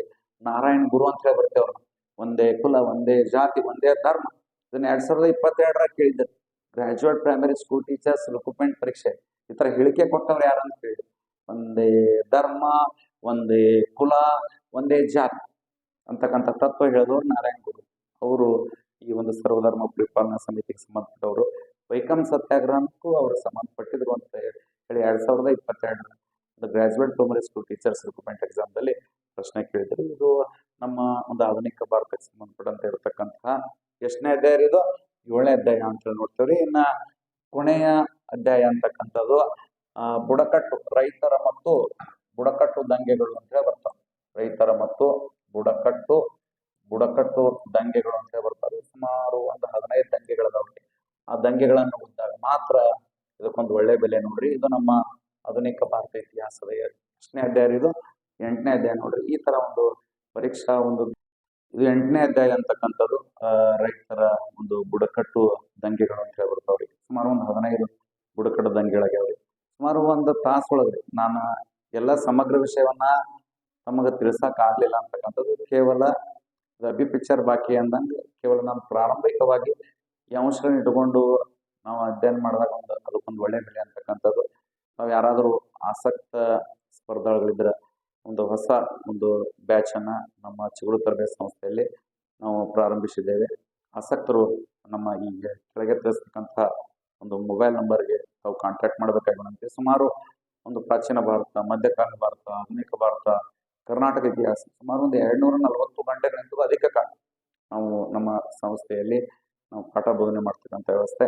ಈಗಾಗಲೇ ತಾವು ಹಲವಾರು ಬ್ಯಾಚ್ಗಳು ನಮ್ಮಲ್ಲಿ ನಡೆದವು. ಈಗ ಆಸಕ್ತ ಅಭ್ಯರ್ಥಿಗಳು ನಮ್ಮ ಒಂದು ತರಬೇತಿ ಸಂಸ್ಥೆಗೆ ಒಂದು ಈ ಕೆಳಗಿನ ಕಾಂಟ್ಯಾಕ್ಟ್ ನಂಬರ್ಗೆ ತಾವು ಭೇಟಿ ಕೊಟ್ಟು ಹೆಚ್ಚಿನ ಜ್ಞಾನವನ್ನು ಪಡ್ಕೊಂಡು ಮುಂದೆ ಬರ್ತಕ್ಕಂತಹ ಸ್ಪರ್ಧಾತ್ಮಕ ಪರೀಕ್ಷೆಗಳಲ್ಲಿ ತಾವು ಯಶಸ್ಸು ಹೊಂದ್ರಿ ಅಂತಕ್ಕಂಥದ್ದು. ಕೇವಲ 1 ಗಂಟೆಯಲ್ಲಿ ಅದರ ಪಕ್ಷಿ ನೋಟ ಹೇಳಕ್ಕೆ ಸಾಧ್ಯ ಅಂತಕ್ಕಂಥ ಈ ದಿಶೆಯಲ್ಲಿ ಮುಂದೆ ಬರ್ತಕ್ಕಂಥ ದಿನಮಾನದಲ್ಲಿ ತಾವು ನಮ್ಮ ಒಂದು ಸಂಸ್ಥೆಗೆ ಒಂದ್ಸರಿ ತಾವು ಭೇಟಿ ಕೊಡಿ ಅಂತಕ್ಕಂಥ ಒಂದು ಆಶಾಭಾವನೆಯೊಂದಿಗೆ ಪ್ರೀತಿಪೂರ್ವಕ ನಮಸ್ಕಾರದೊಂದಿಗೆ ಎಲ್ಲರಿಗೂ ಧನ್ಯವಾದಗಳನ್ನು ಅರ್ಪಿಸ್ತಾ ಇವತ್ತಿನ ಈ ಅವಧಿಯನ್ನು ಮುಕ್ತಾಯ.